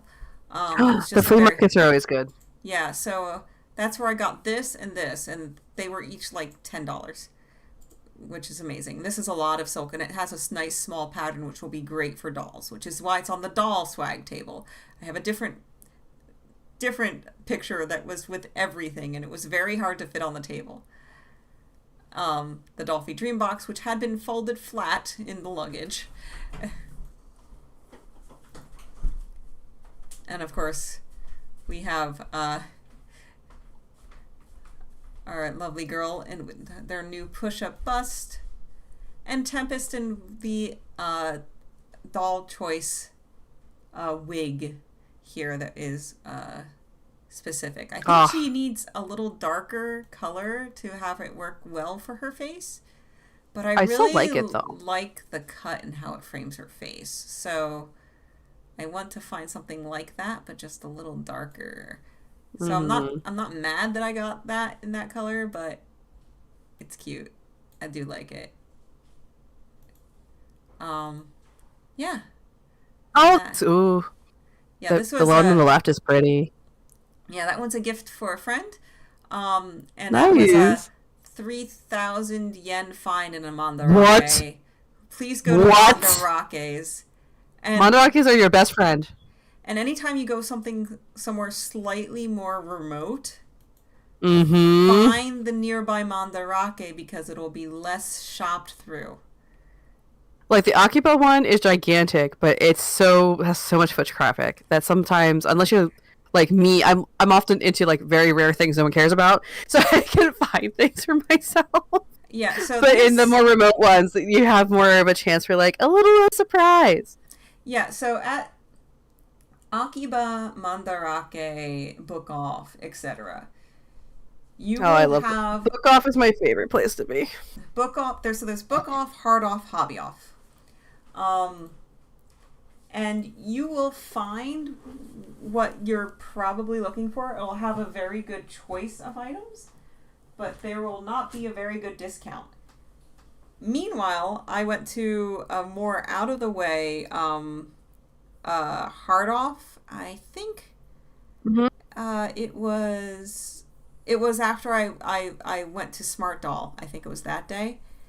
And I found 2 Dissidia games in the junk drawer for 110 yen each on PSP. Ooh. So like this is the benefit, and I don't think you'd get that price elsewhere. So very briefly before we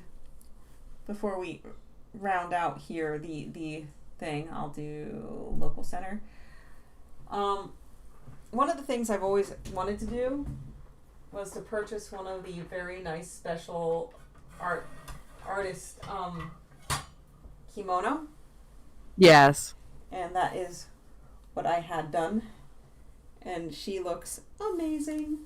You already have her in it. Very good. It suits her really nicely. Yeah, so I got it in a green tone. I wish her eyes are glowing so nicely brown and golden right now. The green tone actually works really well for her on camera because it tones down her yellow. Because it's like, certainly this green isn't as bright as it is, so we'll make this a little darker, and now her yellow looks more flesh tone. So she looks amazing in it. Oh, I love that the textures are busy, but the colors are so work so well together. It works as an overall impression really well, and the scale's really good. There's a few things about it that I feel like they didn't. I'm using currently the kind of like the stuffing thing, the and underwear, like this skirt and like this I don't know what to say, trunk maker in the center that where it came from Volks. But like it kind of needed at least the skirt, because when it flares out you need that. Instead of having a pin, it has a tuck for the bow on the back, which makes the bow sit a little high.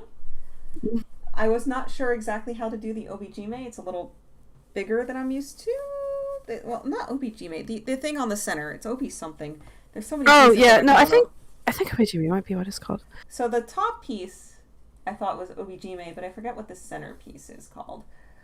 So I wasn't exactly sure how to tie that correctly, but she looks fabulous in it. And yeah, the string is the obijime, and then the obi itself, and then there's an obiage, which is like the thing you tuck in behind. Okay, obijime and obiage. Okay, the top thing's obiage. Now it smells like an old kimono. Oh, this is probably kimono fabric. So like, I'm not sure if it's reclaimed kimono fabric or if kimono fabric just has that smell naturally. My first instinct is that it's reclaimed, because that's generally where you get these kind of material from at the rate that you could like afford to make it into like a doll's clothes. Yeah, and I would love that if it was reclaimed. It's awesome. But yeah, that is officially my entire show and tell here. And of course, at the very end of the day, your trip back was relatively uneventful. Yeah. Thankfully the smaller plane from friggin' Air Canada was a butt. Yeah. But mainly it didn't affect us, but the people coming to us were 2 hours late. But we managed to get out pretty much on time. Oh, thank goodness. So, the only issue we had going back is that, once again, the light right now, the light is kind of crappy for all this, but might be a filter that I have on the screen that I don't know about. Who knows? Too late to think about it. It's all good. Yes. Thank you, Anna, for coming by. There was a fox on the runway. No. As we were going from Tokyo to Canada. So we were and they were like, "Yo, what if you didn't?" The landing gears were out. Like the landing gears were out. We were descending, and all of a sudden we feel it swoop up again, and we're like, "What happened?" And I see like the timer on we're about to land go from like 1 minute left to like 5 or 6 minutes, and I'm like, what the hell? And I start to see it going around in a circle again, and they call on the overhead. They're like, yeah, there was a fox on the airstrip there, so we're just getting him off the airstrip, and we're going to make another attempt at a landing. And I'm like, Lena Bell, why'd you have to call your friend over? So, that was the most eventful the trip on the way home was. I had all my luggage, nothing got lost. So everything came with you that was supposed to come with you. And on the Air Canada app, it actually showed that it got scanned into the airplane properly. So, oh well. So, yeah, that's about it. Obviously, there's a lot more to talk about Japan, but that was just everything that was doll. And everything that was doll took us from 10 o'clock to 1:30. So, oh, I know. So it was quite the land of doll. Yeah. Especially that you got to go and do things that otherwise would be impossible is like my favorite thing to do when traveling. It's I cannot do this, I can't have this experience, but it sounds like you had a good mix of experiences with people. Yeah, that were really great. A lot more of my Japanese language came back to me than I thought ever would. I have broken the camera. So like I was amazed at how much of my language came back to me. When you're in it, what little pieces you have start rapidly coalescing. I'm realizing that I had the green screen filter on the whole time.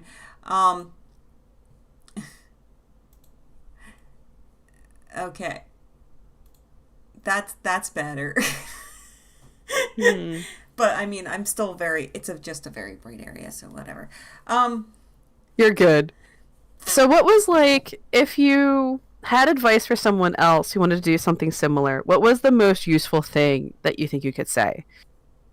Like, what's the best preparation they could do? Or what was something that you discovered while you were there where you're like, oh, I'm glad I knew that?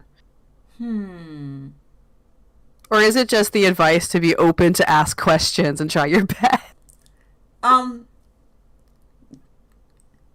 Okay, I'll dial it down to 3. All right, I believe in you. Number 1 is kind of a combo. So secretly 4, got it.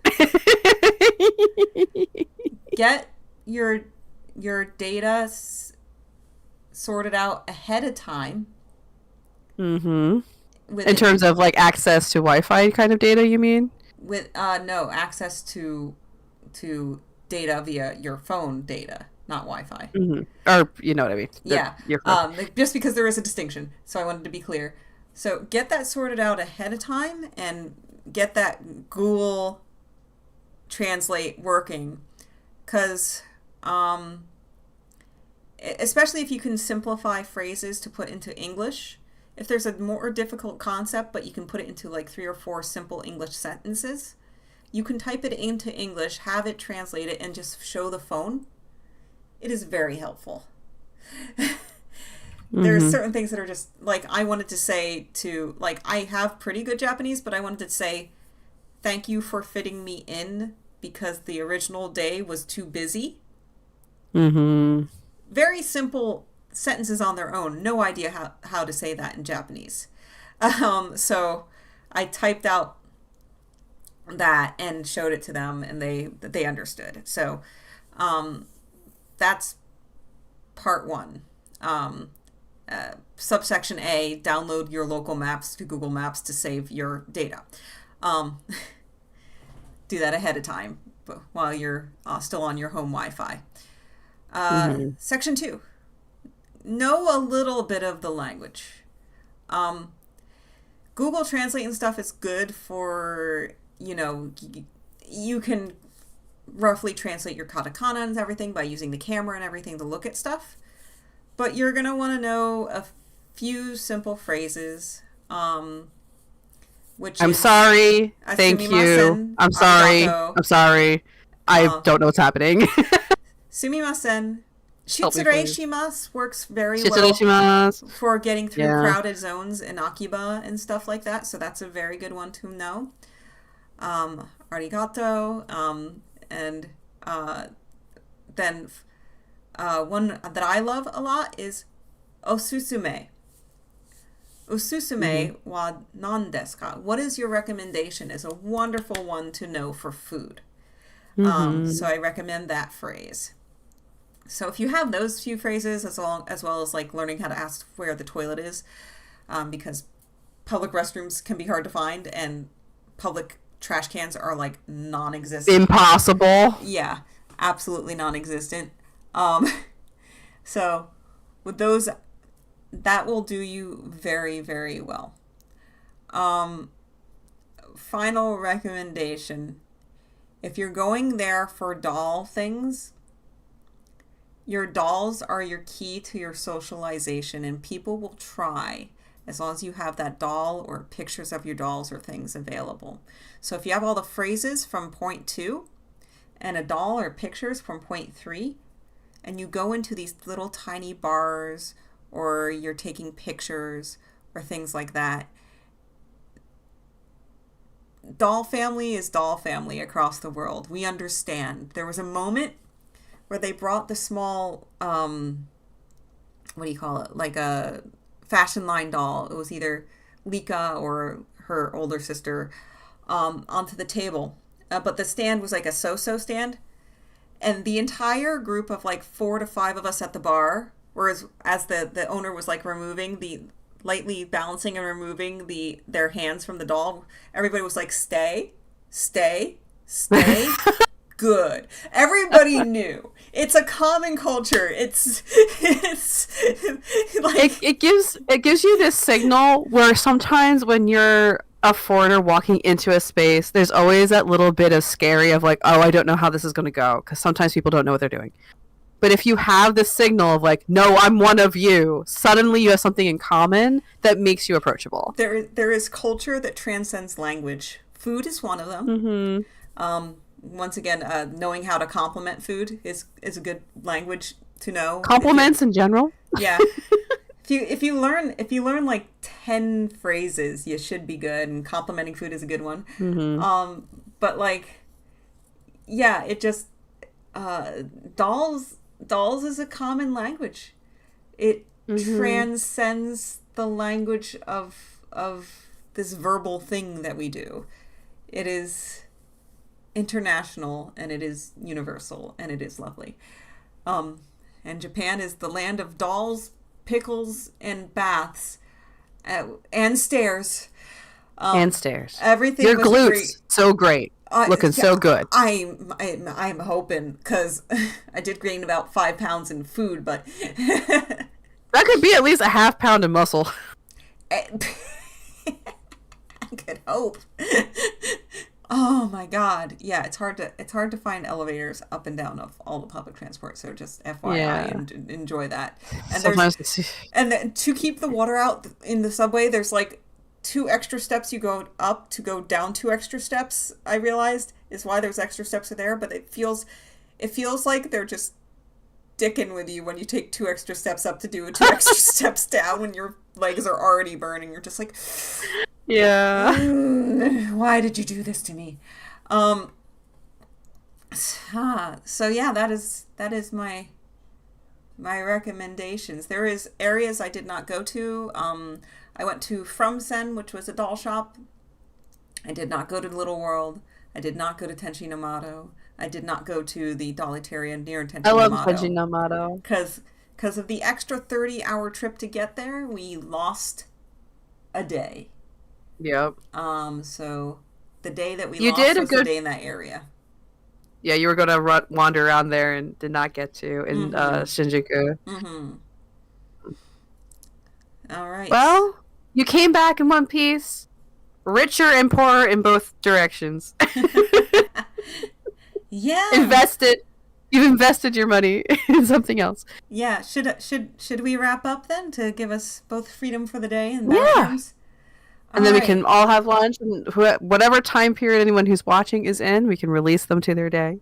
So. And first of all, thank you for sharing and being willing to share everything you experienced, Becca. Of course. I want everybody to learn from my silly mistakes and interests and have fun when they go to Japan, hopefully sometime soon.